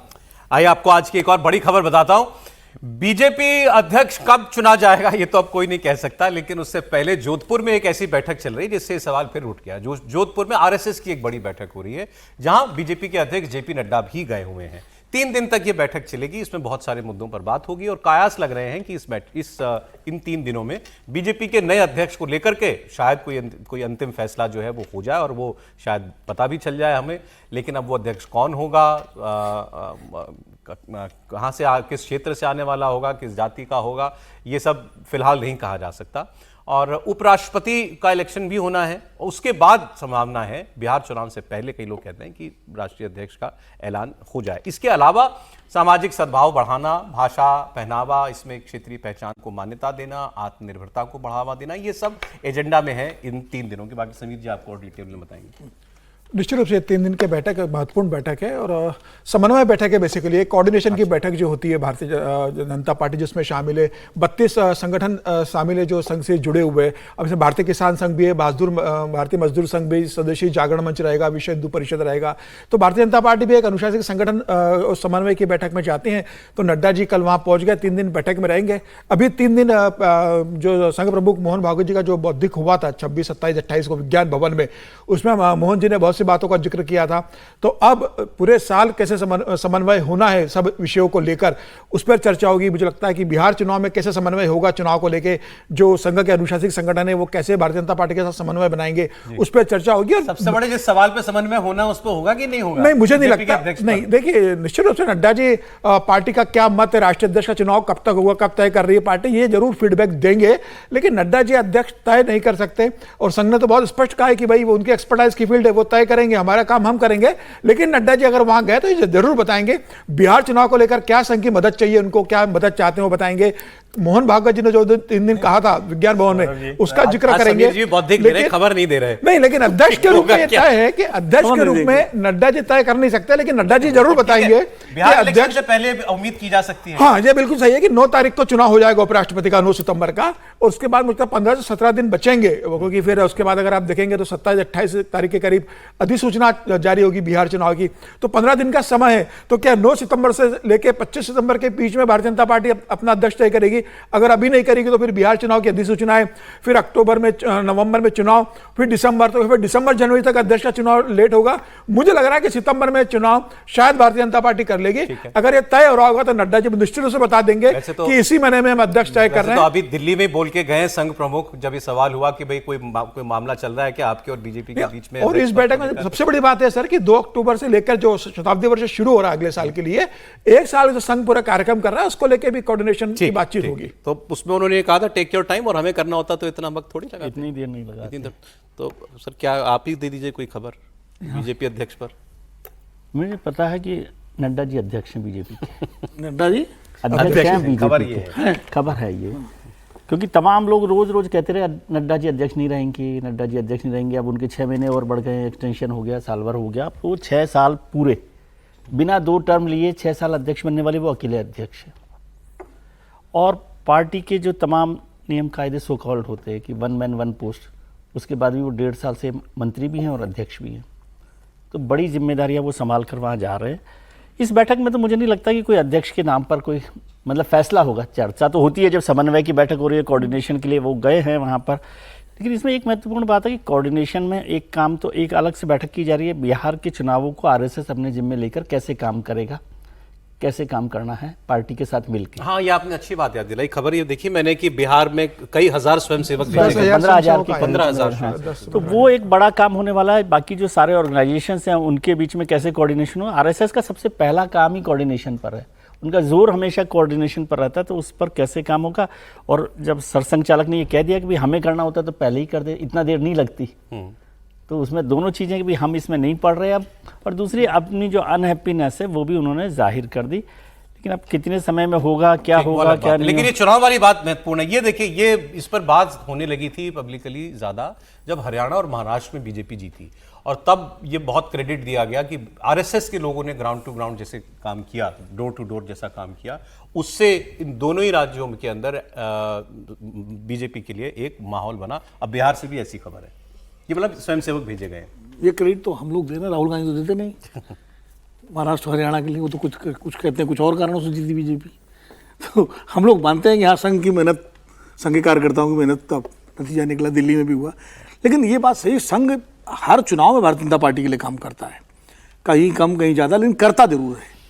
और संघ चाहे कितना कहे कि हमारा राजनीति से कोई लेना देना नहीं है, लेकिन हम शुद्ध सांस्कृतिक संगठन है, लेकिन वो विशुद्ध बिना बोले राजनीतिक संगठन है वो, कि जो हर चुनाव में बीजेपी के लिए काम करता है, उसके स्वयंसेवक सभाएं करते हैं, बीजेपी के लिए वोट मांगते हैं, बीजेपी के लिए जीतने के सारे प्रयास जो लोकतांत्रिक तरीके से करते हैं, इफेक्टिव होता है बिल्कुल। इफेक्ट अगर बहुत ही माहौल खराब, जैसे कई बार नहीं भी हो पाता, 2015 में नहीं हो पाया क्योंकि माहौल ही दूसरा था, और हरियाणा और महाराष्ट्र में हम सब जानते हैं भाई इफेक्टिव हो गया, उन्होंने उस चीज़ को किया। तो इसलिए बिहार भी बड़ी चुनौती है एनडीए के लिए जी। और जिस तरह महागठबंधन वहाँ सक्रिय हुआ है, खासकर एसआईआर और ये वोट अधिकार यात्रा के बाद, तो संघ को लगता है कि अब उसको काम करने की जरूरत है, और इसीलिए पार्टी के साथ तालमेल करके वहाँ पर 10,000, 15,000, 20,000 जो भी स्वयंसेवक उतारे जाएंगे संघ के, जाएंगे, काम करेंगे।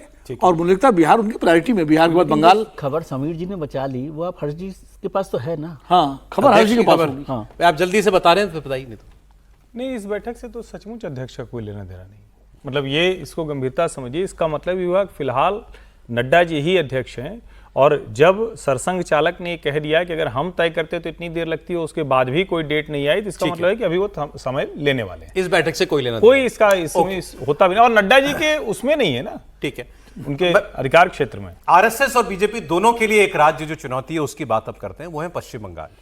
कल पश्चिम बंगाल की विधानसभा में जबरदस्त हंगामा हुआ, तो कम देखने को मिलता है ऐसा कहीं भी। दरअसल ममता बनर्जी ने बंगाली अस्मिता के मुद्दे पर और बंगाल के श्रमिकों को बीजेपी के शासित राज्यों में परेशान किए जाने के आरोप को लेकर एक स्पेशल असेंबली सेशन बुलाया था। सदन में 2 दिन की चर्चा होनी थी, लेकिन जिस दिन स्पेशल सेशन शुरू हुआ उसी दिन विपक्ष के नेता शुभेंदु अधिकारी को सस्पेंड कर दिया गया पूरे सत्र के लिए। बीजेपी के विधायक सदन की कार्रवाई का बॉयकॉट कर रहे थे। जैसे ही ममता बनर्जी लेकिन बोलने के लिए खड़ी हुई, तो वहां विधायक बीजेपी के वो सदन में आ गए और उनको भी नहीं बोलने दिया, उन्होंने नारेबाजी शुरू कर दी। इससे ममता बनर्जी नाराज हो गई। लेकिन यह आपने कभी नहीं देखा होगा कि एक चीफ मिनिस्टर विधानसभा के अंदर नारे लगाने लगे। अब ममता बनर्जी नारे लगाने लगी, मोदी वोट चोर, मोदी चोर, और बाकी बीजेपी चोर। ये अद्भुत तस्वीरें थी, शायद ऐसी तस्वीरें किसी ने पहले देखी हो। फिर इसके बाद तृणमूल कांग्रेस के विधायक भी मैदान में आ गए, हंगामा करने लगे। फिर ममता बनर्जी चेयर को कहती हैं इनको चुप कराइए, इनको बाहर निकालिए, और चेयर मार्शल्स को बुलाते हैं, मतलब स्पीकर साहब मार्शल्स को बुलाते हैं, और 2 विधायकों को, जो लोग नहीं खुद जाने के लिए तैयार थे, वैसे 2 विधायकों को वो टांग के कंधों पर अपने बाहर ले जाते हैं। फिर वो दोनों लोगों ने कहा हमको चोट भी लग गई, फिर वो अस्पताल में भर्ती हो गए, वो अलग कहानी है। लेकिन ये सारा ड्रामा हुआ है, थोड़ा सा सुन लीजिए। এরা গদি চোর, এরা ভোট চোর, এরা গদি চোর, এরা ভোট চোর, এরা গদি চোর, এরা ভোট চোর, এরা গদি চোর, এরা ভোট চোর, এবং সবচেয়ে বড় ডাকাতদের দল, সবচেয়ে বড় দুর্নীতিবাজীদের দল, সবচেয়ে বড় ভোট চোরদের দল, বাঙালির ওপর অত্যাচারী করার দল, এরা মানুষকে ভাওতা দেওয়ার দল, সন্ত্রাস করা দল, অত্যাচারী দল। আমি চাই এদের মনে করি বিজেপি আজকে দেশের লজ্জা এবং ধিক্কার। আমি তীব্র ধিক্কার জানাই বাংলা ভাষার ওপর সন্ত্রাস করার জন্য, অত্যাচার করার জন্য। স্যার, এমন একদিন আসবে যেদিন বাংলার মানুষ একটা বিজেপিকেও এখানে দেখতে চাইবে না। इस पर जो लीडर ऑफ ऑपोजिशन है शुभेंदु अधिकारी, हालांकि वो हाउस में नहीं थे, वो सस्पेंड हो गए थे पहले ही, उन्होंने कहा कि ममता बनर्जी की पुलिस उनको बोलने से यहां तो रोक सकती है, लेकिन ममता बनर्जी जी ने जो किया है वो उसकी माफी नहीं है कि उन्होंने प्रधानमंत्री को गाली दी, उन्होंने पूरे मोदी समाज का अपमान किया। इसलिए अब मध्य प्रदेश, राजस्थान, महाराष्ट्र, गुजरात, सब जगह, दिल्ली में भी ममता बनर्जी के खिलाफ केस दर्ज होंगे और ममता बनर्जी को कोर्ट के चक्कर लगाने पड़ेंगे। वो जो घुसपैठिया है और जो रोहिंग्या है उनको सपोर्ट और प्रोटेक्ट करने के लिए, SIR रोकने के लिए और देश से घुसपैठिया इलीगल इन्फिल्ट्रेटर्स को हटाने के लिए जो कोशिश भारत सरकार कर रहा है। अब इस पर लोगों ने कहीं, मैं देख रहा हूं, ये बीजेपी के राज्य में हो जाता तो हंगामा बरप जाता, जाने क्या हो जाता, लोकतंत्र फिर मर जाता। ममता जी चेयर को भी डिक्टेट करेंगी, ममता जी नारे भी लगाएंगी, लेकिन ममता जी हैं तो कुछ भी कर सकती है। सर, आमतौर पर मतलब वैसे तो सत्तारूढ़ दल का इस तरह से बिहेवियर होता ही नहीं कि सदन में हम लोग यही कहते हैं कि विपक्ष जो है वो लगाए, लेकिन मुख्यमंत्री किसी तरह के नारे लगाएं, ये अपने आप में हैरानी वाली बात है। लेकिन ममता जी के साथ हैरानी की बात नहीं है। और फिर जब चुनाव आ गए हैं तो कोई भी चीज़ हैरानी नहीं है, हर क्षेत्रीय चुनाव क्षेत्र है और यहाँ से एक पूरा मैसेज वो अपने जो बंगाली है, क्योंकि आप देखिए नारे लगाने के अलावा उन्होंने सारा जोर बंगाली अस्मिता को लेकर दिया, तो वो इलेक्शन का पूरा वोट चोर भी बोला, वोट चोर भी बोला। हाँ, वो वही मैं कह रहा हूँ, वो तो सेशन ही था बंगालियों के हाँ, तो इस नाम पर। सर बताइए आप। नहीं, मुझे लगता है ये बहुत दुर्भाग्यपूर्ण है कि जब प्रधानमंत्री बंगाल जाते हैं तो ममता बनर्जी स्टेज शेयर करने से मना करती है, प्रधानमंत्री से मिलने से मना कर देती है। विधानसभा का सत्र CM ने बुलाया तो आप भाई विरोधी पक्ष के नेताओं को आप सत्र से बाहर मार्शल से भिजवा देते हो, और एक मुख्यमंत्री प्रधानमंत्री मोदी के लिए नारे लगवाती कि भाई वोट चोर गद्दी छोड़। इससे शर्मनाक मुझे लगता है कि किसी भी विधानसभा में और देश के इतिहास में नहीं हुआ कि कोई मुख्यमंत्री देश के प्रधानमंत्री के खिलाफ इस तरीके की भाषा का इस्तेमाल करे। कोई विधायक करे तो मुख्यमंत्री को रोकना चाहिए। मुख्यमंत्री क्या चाहती है? क्या विधानसभा के अंदर जो सड़क पर नारे लगाए जाते हैं वो संसद के और पार्लियामेंट के अंदर विधानसभा के सत्र में वो लगवा रही है? क्या ममता बनर्जी ने इसलिए सत्र बुलवाया था कि प्रधानमंत्री के लिए आप शब्दों का इस्तेमाल करना चाहती थी? आपका भारतीय जनता पार्टी से लड़ाई है, आप उसका सामना कीजिए। विपक्ष के नेता प्रश्न पूछेंगे, जवाब दीजिए, आपको नहीं देना है आप वहां पर मत बोलिए, लेकिन आप खुद लीड करके इस तरह से कर रहे हो। उसके बाद आपके विधायक पिटाई कर रहे हैं, एम्बुलेंस तक पार्लियामेंट सत्र में चली गई है अंदर, और शंकर जो घोष है वो घायल हो गए, उनको अस्पताल ले जाना पड़ा है। तो ये गुंडागर्दी जो सड़क पर होती है TMC की, अब सदन के अंदर देखनी पड़ रही है। और ममता बनर्जी ने क्लियर कर दिया है कि आने वाले दिनों में जो हम सड़क पर करते हैं वो हम विधानसभा के अंदर करेंगे, और सड़क में भी इसी तरह से हम गुंडागर्दी का प्रदर्शन करेंगे। वाकई हैरान करने वाला है। मैं हूं सौरभ, आपके साथ हमारे मेहमान हर्षवर्धन जी, विजय जी, विनोद जी और समीर जी। बात करते हैं अब अमेरिकी राष्ट्रपति ट्रंप की और उनकी इस टैरिफ की राह की। वो टैरिफ की राह थोड़ी सी डगमगा गई है। इसकी भरपाई करने के लिए अब ट्रंप साहब एक नया दांव चल रहे हैं। हमने आपको खबर दी थी कि ट्रंप जो हैं, एक तो उनके यहाँ कोर्ट में चैलेंज हुआ मामला और उनके यहाँ कोर्ट ने कह दिया कि ये सब गलत है, ये जितने आपने टैरिफ लगाए हैं ये सब इलीगल है। उसको लेकर वो सुप्रीम कोर्ट लेकर के गए उस मामले को। वहां भारत कैसे आया उसकी बात मैं आपको बताऊंगा।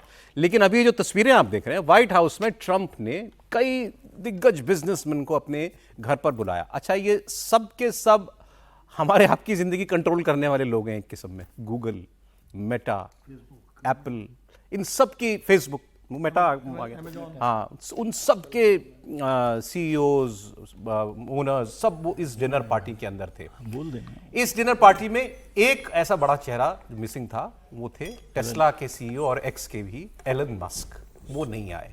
अब उनकी तो क्योंकि बहुत बुरी तरीके से बिगड़ चुकी है ट्रंप साहब के साथ, तो वो नहीं आए। ट्रंप ने कहा कि ऐसा पहले कभी नहीं हुआ जब मैं इतने सारे दिग्गजों को एक साथ मिलाऊं। फिर उन्होंने कहा कि अब इस वक्त टेबल पर जितने लोग बैठे हैं, ये टीम बहुत हाई IQ ग्रुप है। अब इसमें वो मार्क ज़करबर्ग ने कुछ बोला तो उन्होंने कहा कि अच्छा, आपके पॉलिटिकल करियर की शुरुआत तो अब हो गई है, ऐसी भी कुछ बात वहां पर हुई। लेकिन इसमें इंडियन ओरिजिन के बहुत सारे लोग थे। सत्या नडेला जी जो हैं वो थे, एक दो और है ना सर, नाम जरा दीजिएगा। सुंदर पिचाई, आशीष बंगा, ये सारे लोग तो हैं जो, ये सब लोग जो हैं इस बैठक में आए। तो यहाँ हमारे लोग ये कह रहे हैं कि भाई वहां किसी को तो कहना चाहिए था कि ये टैरिफ वैरिफ गलत है, लेकिन अब कौन मुंह खोले? ट्रंप के सामने कोई मुंह कैसे खोल सकता है? ट्रंप साहब का जो कर रहे हैं वो मैं आपको बताता हूं। सुप्रीम कोर्ट में इनकी सरकार ने अपनी अपील्स कोर्ट के फैसले को चैलेंज किया कि ये टैरिफ हमारे सही हैं, और वहां इन्होंने हवाला दिया भारत का। वहां जाके इन्होंने ये कहा कि ये टैरिफ लगाकर, ये टैरिफ केवल बिजनेस के लिए नहीं है, ट्रेड के लिए नहीं है, इससे हमारी विदेश नीति जुड़ी हुई है और इससे विश्व में शांति स्थापित करने में हमें मदद मिल रही है। इसलिए हमने भारत के ऊपर सेकेंडरी सैंक्शंस लगाए क्योंकि वो रूस से तेल खरीदता है। तो ये मतलब भारत अब अमेरिका के सुप्रीम कोर्ट में भी गूंज रहा है ये शब्द। ट्रंप इस बात को वहां तक ले गए हैं। इससे जुड़ी एक और खबर आपको मैं देता हूं। ये खबर जो है, इसको ये खबर देने वाले हैं अमेरिका के एक बड़े अखबार के इंडियन कॉरेस्पॉन्डेंट हैं, वॉल स्ट्रीट जर्नल, अगर मैं ठीक कह रहा हूं तो आपके सामने। इनका कहना ये है, वॉशिंगटन पोस्ट माफ कीजिएगा, इन्होंने ये खबर दी है कि इनकी जानकारी में 3 ऐसे लोगों से इनकी बात हुई। मैं क्रेडिट भी देता हूं, प्रांशु वर्मा है, Pranshu Verma new Delhi bureau chief हैं वॉशिंगटन पोस्ट के, और इन्होंने पूरा आर्टिकल लिखा है और ये आर्टिकल सारा अमेरिकी सोर्सेज पर बेस्ड है। और इन्होंने कहा कि ट्रंप की टीम के 3 लोगों से हमारी बात हुई और उसमें उनका कहना यह था कि ट्रंप एडमिनिस्ट्रेशन के लोग भी परेशान हैं कि वो भारत के साथ इस लड़ाई को अब बहुत आगे ले जा चुके हैं और इससे किसी का भला नहीं हो रहा, अमेरिका का भी कोई भला नहीं हो रहा। फिर उन्होंने उसके अंदर ये आगे ये भी लिखा है कि जो उनके फॉरेन सेक्रेटरी हैं माइक पॉम्पियो नहीं sir, foreign secretary Marco Rubio और उनके जो ट्रेड रिप्रेजेंटेटिव हैं जो भारत से बात करते हैं ट्रेड डील को लेकर के, ये दोनों लोग भारत के एक प्रस्ताव को लेकर ट्रंप के पास गए। अब वो प्रस्ताव क्या है उसकी डिटेल इस आर्टिकल में नहीं है, लेकिन वो ये जरूर कह रहे हैं कि भारत ने अमेरिका से होने वाले कई इंपोर्ट के आइटम्स के ऊपर टैरिफ काफी कम कर दिया था, ऐसा प्रपोजल दिया था, इस पर हम कम कर देंगे। वो चाहते हैं कि आप जीरो करिए और वो चाहते हैं कि आप अपना एग्रीकल्चर सेक्टर खोल दीजिए। तो ये प्रस्ताव जब ट्रंप के पास गया तो ट्रंप ने उस प्रस्ताव को स्वीकार करने से मना कर दिया। उन्होंने कहा जब तक भारत रूस से तेल खरीदना बंद नहीं करेगा हम उनकी किसी ऑफर को एक्सेप्ट नहीं करेंगे। अब ये एक अमेरिका का बड़ा अखबार ये दावा कर रहा है। इसके बीच में हमारे यहां दावा ये है कि नवंबर तक डील हो जाने की संभावना है। अब किसको सही माने बताइए त्रिपाठी जी। नहीं, देखिए दावा ये कि अखबार ट्रंप नहीं मान रहे, अंत में तो मानना तो ट्रंप का ही है, लेकिन फिर मैं कह रहा हूं कि क्या ट्रंप इस स्थिति में इतना लंबा सस्टेन सरवाइव कर पाएंगे।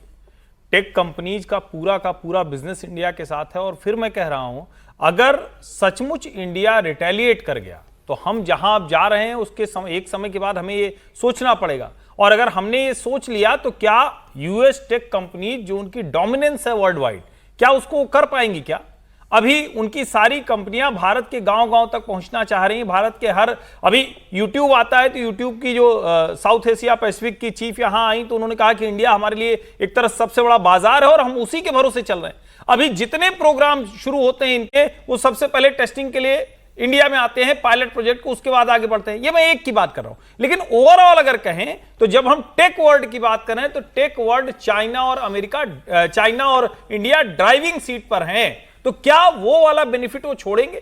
तो ठीक है, अखबार जो रिपोर्ट कर रहा है वो उसका अभी का एक जिसको कहेंगे सेंटिमेंट है, जो कह रहे हैं जो लोग निकल कर आए होंगे, लेकिन जो इन कंपनियों के सीईओज लगातार कह रहे होंगे, जो अमेरिका की जो ट्रेड डील करने वाले लोग होंगे, उनको भी तो समझ में आ रहा होगा ना कि हम किस ओर जा रहे हैं। तो मेरा मानना है कि ये समय कितना लेगा, 2 महीने 3 महीने, लेकिन होना ये ट्रेड डील तय है। वॉल स्ट्रीट जर्नल के अंदर एक आर्टिकल लिखा है एक अमेरिकी फैक्ट्री ओनर ने। वो फैक्ट्री ओनर वहां पर गद्दे, चादरें, तौलिए, ये सब लिनन का जिसे हम बोलते हैं, वो सामान बनाते हैं। और उन्होंने ये लिखा है कि ट्रंप साहब आपकी टैरिफ पॉलिसी की वजह से भारत की फैक्ट्रियां बंद होना हो, अमेरिका की फैक्ट्री बंद हो जाएगी, मेरी फैक्ट्री बंद हो जाएगी। और फिर उन्होंने बताया कि आप जो टैरिफ लगा रहे हैं इससे वो चीजें भी महंगी हो रही हैं जिनकी वजह से यहां फैक्ट्रियां चलती हैं। वो कल पुर्जे, वो मशीनें वो हम भारत से आयात करते हैं और वो इतनी महंगी हो जाएंगी तो हम कैसे ऑपरेट करेंगे, हम कैसे चलाएंगे फैक्ट्री। देखिए, बिजनेस ट्रेड जो है ना हमेशा दो तरफा होता है, एक तरफा नहीं है। और हम लोग इस पर बार बार चर्चा कर रहे हैं कि ट्रंप साहब कितनी भी जिद कर लें उनको, और बैकआउट करना है या मानना, जैसे अभी हर्षी ने भी बात की, वो तो उनको ही करना है, ट्रंप को ही। अब उसमें कोई रास्ता बचा नहीं। कितने दबाव उन पर बनता है इसकी बात है। अमेरिका के जो इंडस्ट्रियलिस्ट हैं वो कितना दबाव बना, अब जैसे ये हाई IQ टीम है वो कितना उनको कन्विंस करती है, नहीं करती है। और ये बात हमेशा ही समझ लीजिए, हम लोग अक्सर बहुत जल्दी राष्ट्रवादी हो जाते हैं। जो भी कंपनीज़ के लोग होते हैं, प्रभारी होते हैं, वो अपनी कंपनी का इंटरेस्ट देखते हैं। और यदि वो वहाँ पर सरकार में भी जो लोग हैं वो भी कोई नेशन इंटरेस्ट के, उनका जो US का इंटरेस्ट है उसको वो आगे बढ़ाते हैं। लेकिन मुझे लग रहा है कि सरकार के साथ जो बातचीत चल रही है यूएस गवर्नमेंट ऑफ इंडिया के साथ, उसमें कोई ना कोई रास्ता निकल आएगा। और इसको ये मत समझिए कि केवल वो हार जाएंगे, आपको भी कुछ थोड़ा आगे पीछे होना है, कुछ डील करनी है। अब भारत सरकार भी देखती है कि कितना डील किया जा सकता है। जैसे इस खबर की बात करें तो उसमें दावा किया जा रहा है ना कि वो उनके फॉरेन सेक्रेटरी और ट्रेड रिप्रेजेंटेटिव ने कहा कि भारत टैरिफ कम करने को तैयार है। हाँ, तो वही कह रहा हूँ, वो दोनों चीजें होती तभी वो डील होगी, और मुझे लगता है कि वो हो जाएगी, क्योंकि टैरिफ को लेकर ये ट्रेड डील जो है ना, बहुत लंबे समय तक आप खींच कर नहीं रख सकते। कितना दबाव बनाएंगे उसको आगे पीछे करके थोड़ा ठीक करना पड़ेगा। और पीयूष गोयल जी ने भी जिस तरह से बोला ना, वो ऐसी ही बात नहीं बोल देते। ऑब्वियसली उनका कहने का कोई मतलब है, और कहने का कोई मतलब है। उन्होंने कहा भी कि बाय नवंबर इसका फॉल मतलब कोई चीज हुई, भारत ने अभी कोई रास्ता खुल रहा होगा। कंसेशन तो दे ही दिया है अमेरिका को, जो कपास की इंपोर्ट ड्यूटी बिल्कुल जीरो कर दी है, दिसंबर तक बढ़ा दिया है, तो एक तरह से इनडायरेक्ट कंसेशन तो है ना।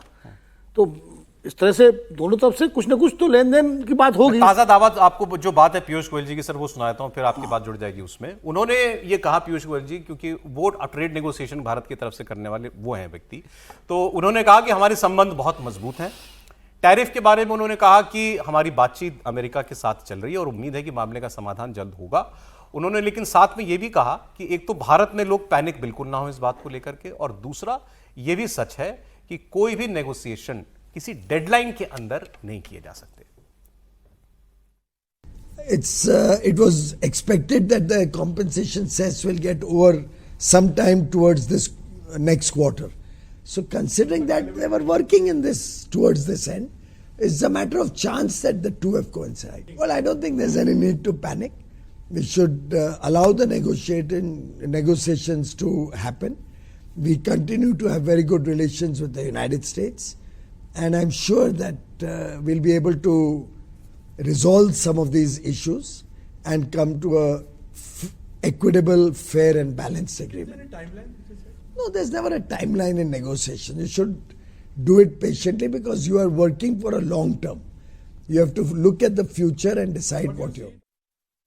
ये इनका कहना है। और एक व्हाइट हाउस के में भी एक सवाल पूछा गया एक प्रेस कॉन्फ्रेंस में, जो उनके प्रेस सेक्रेटरी जो भी होते हैं, उन्होंने सर ये कहा कि उनका जवाब भी पॉजिटिव था।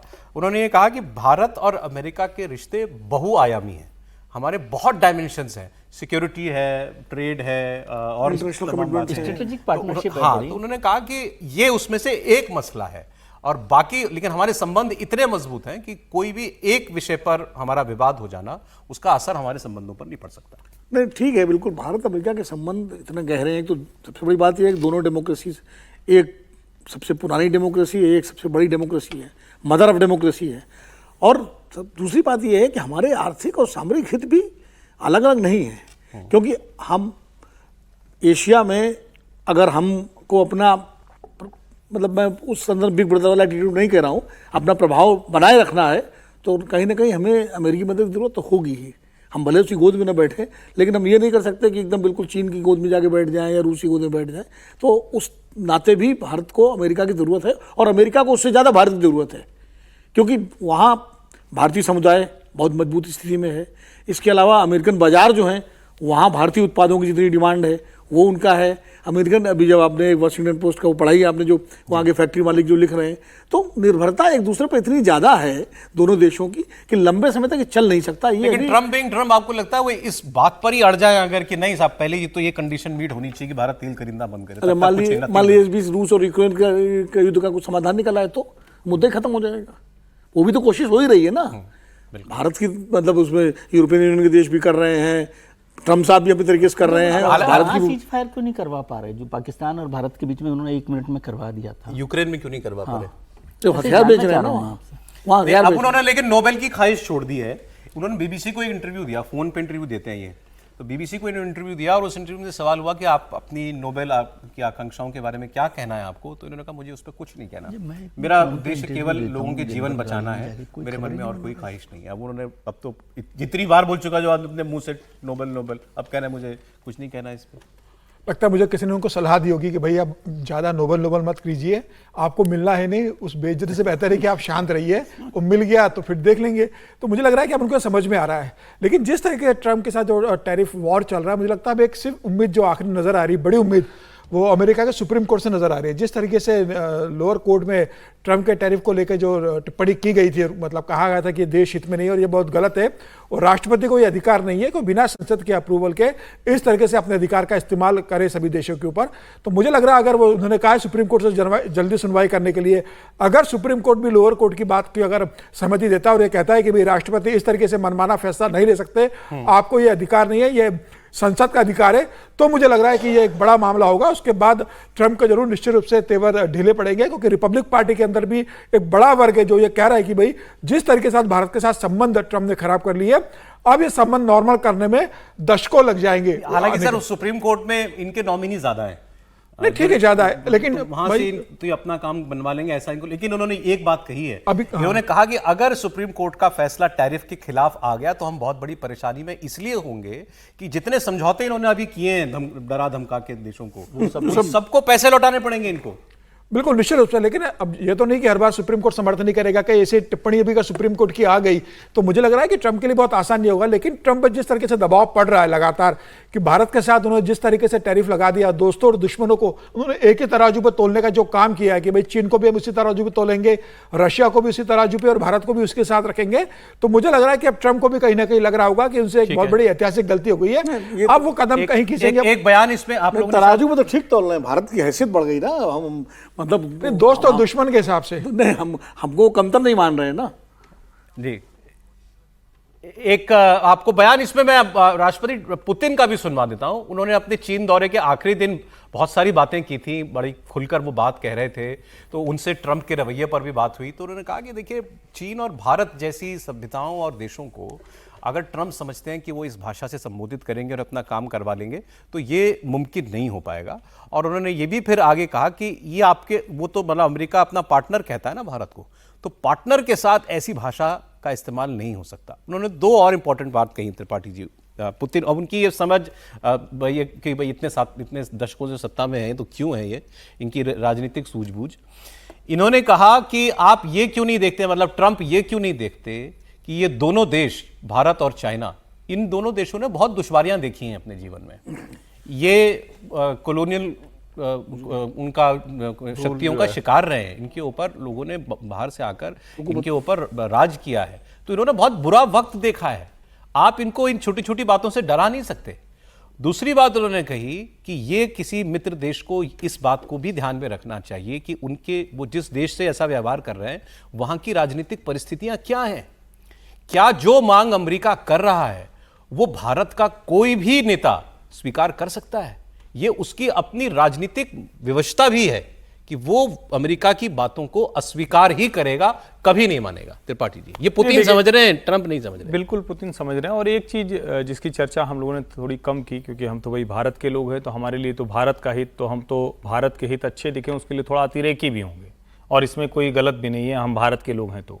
लेकिन पिछले कुछ समय में अगर सचमुच कोई वर्ड जो लीडरशिप का अगर कोई मैप होता है या कोई लैडर होती है तो उस पर सबसे तेजी से अगर कोई चढ़ा है तो उसका नाम व्लादिमीर पुतिन है।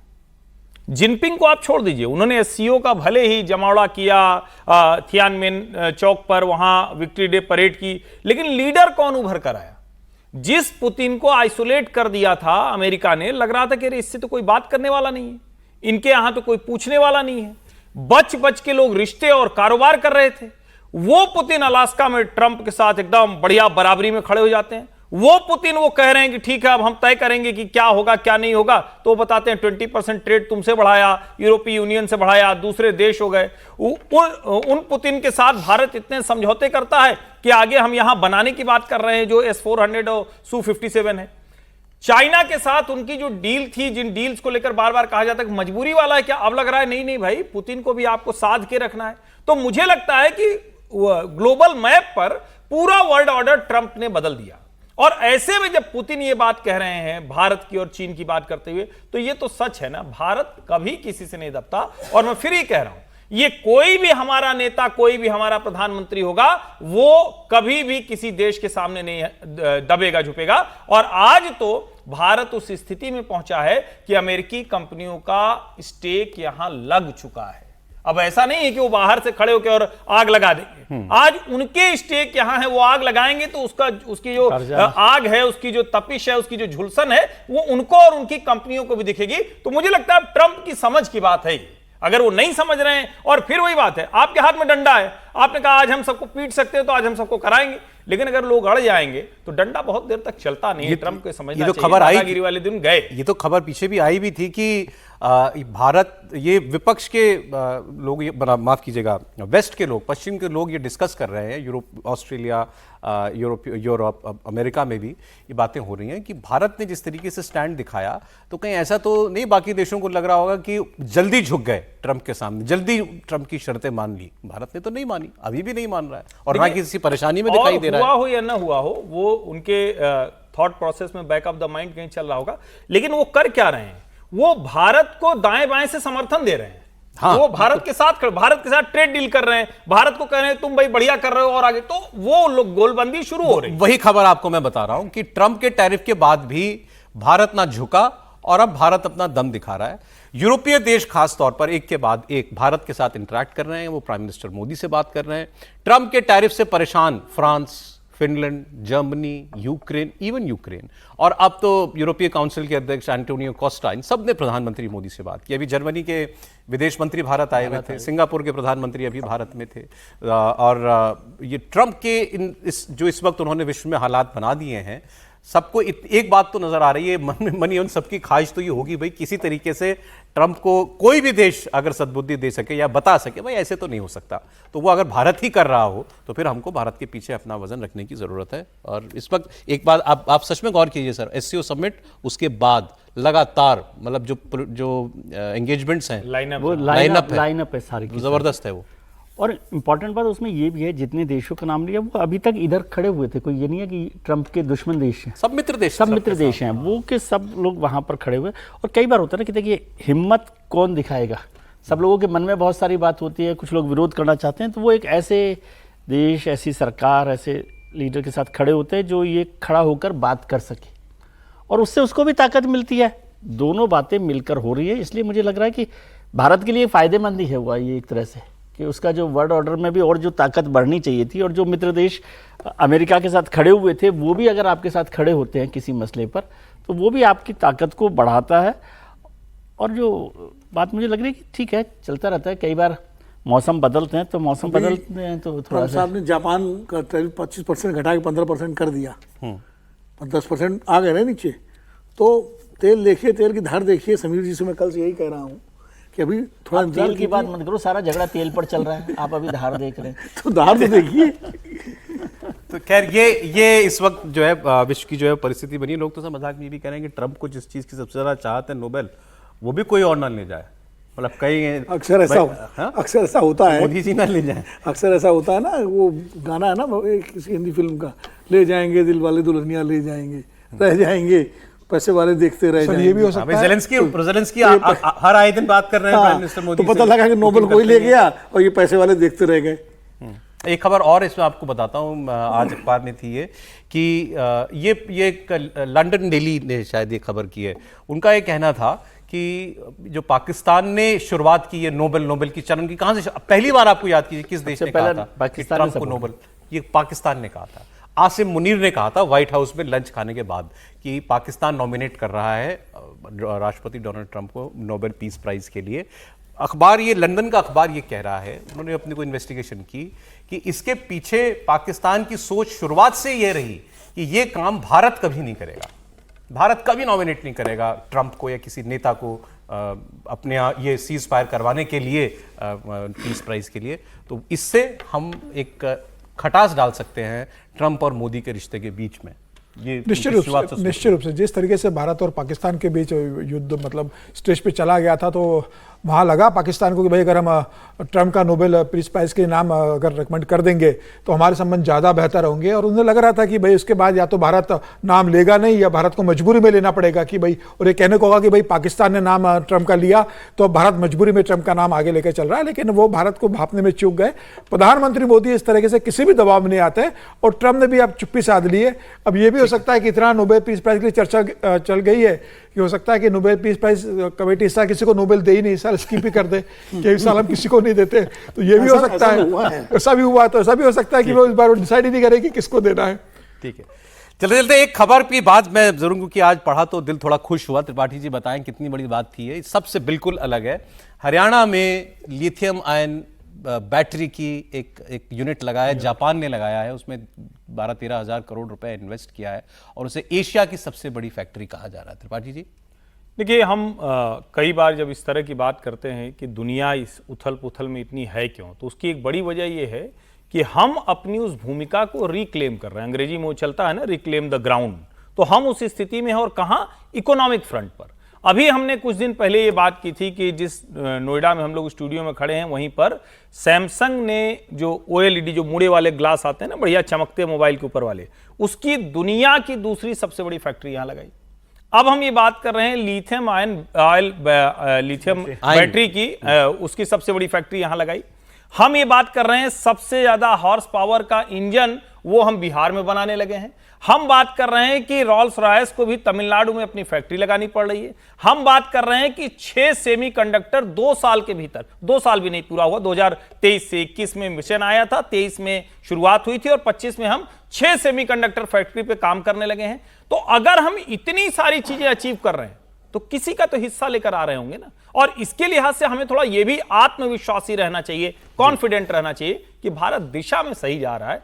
थोड़ा और हम आप मेहनत करें तो शायद इसको उस स्तर तक बड़ी जल्दी पहुंचा देंगे। इस अच्छे नोट पर सर, और थी कि अमेरिका के कंपनी ने वो 125 जेट इंजन देने की डील अभी की है। जनरल इलेक्ट्रिकल्स की। ये आपने याद दिलाया तो इसको ध्यान रखिए कि बाइडेन के समय हुआ था, और उन्होंने हमें यह भी कहा है, अभी तो सब कुछ रुक सकता है, उन्होंने साहब से बड़ा कोई थोड़ी ठीक बात है, लेकिन उन्होंने कहा था कि हम 50,000 इंजीनियर ट्रेंड करेंगे, दोनों के बीच में एक्सचेंज प्रोग्राम होगा, जापान के साथ तो हम कर ही रहे हैं। बहुत शुक्रिया आज कहानी कुर्सी के में आप लोगों का आने के लिए। विनोद जी, विजय जी, समीर जी, हर्षवर्धन जी, बहुत धन्यवाद आपका।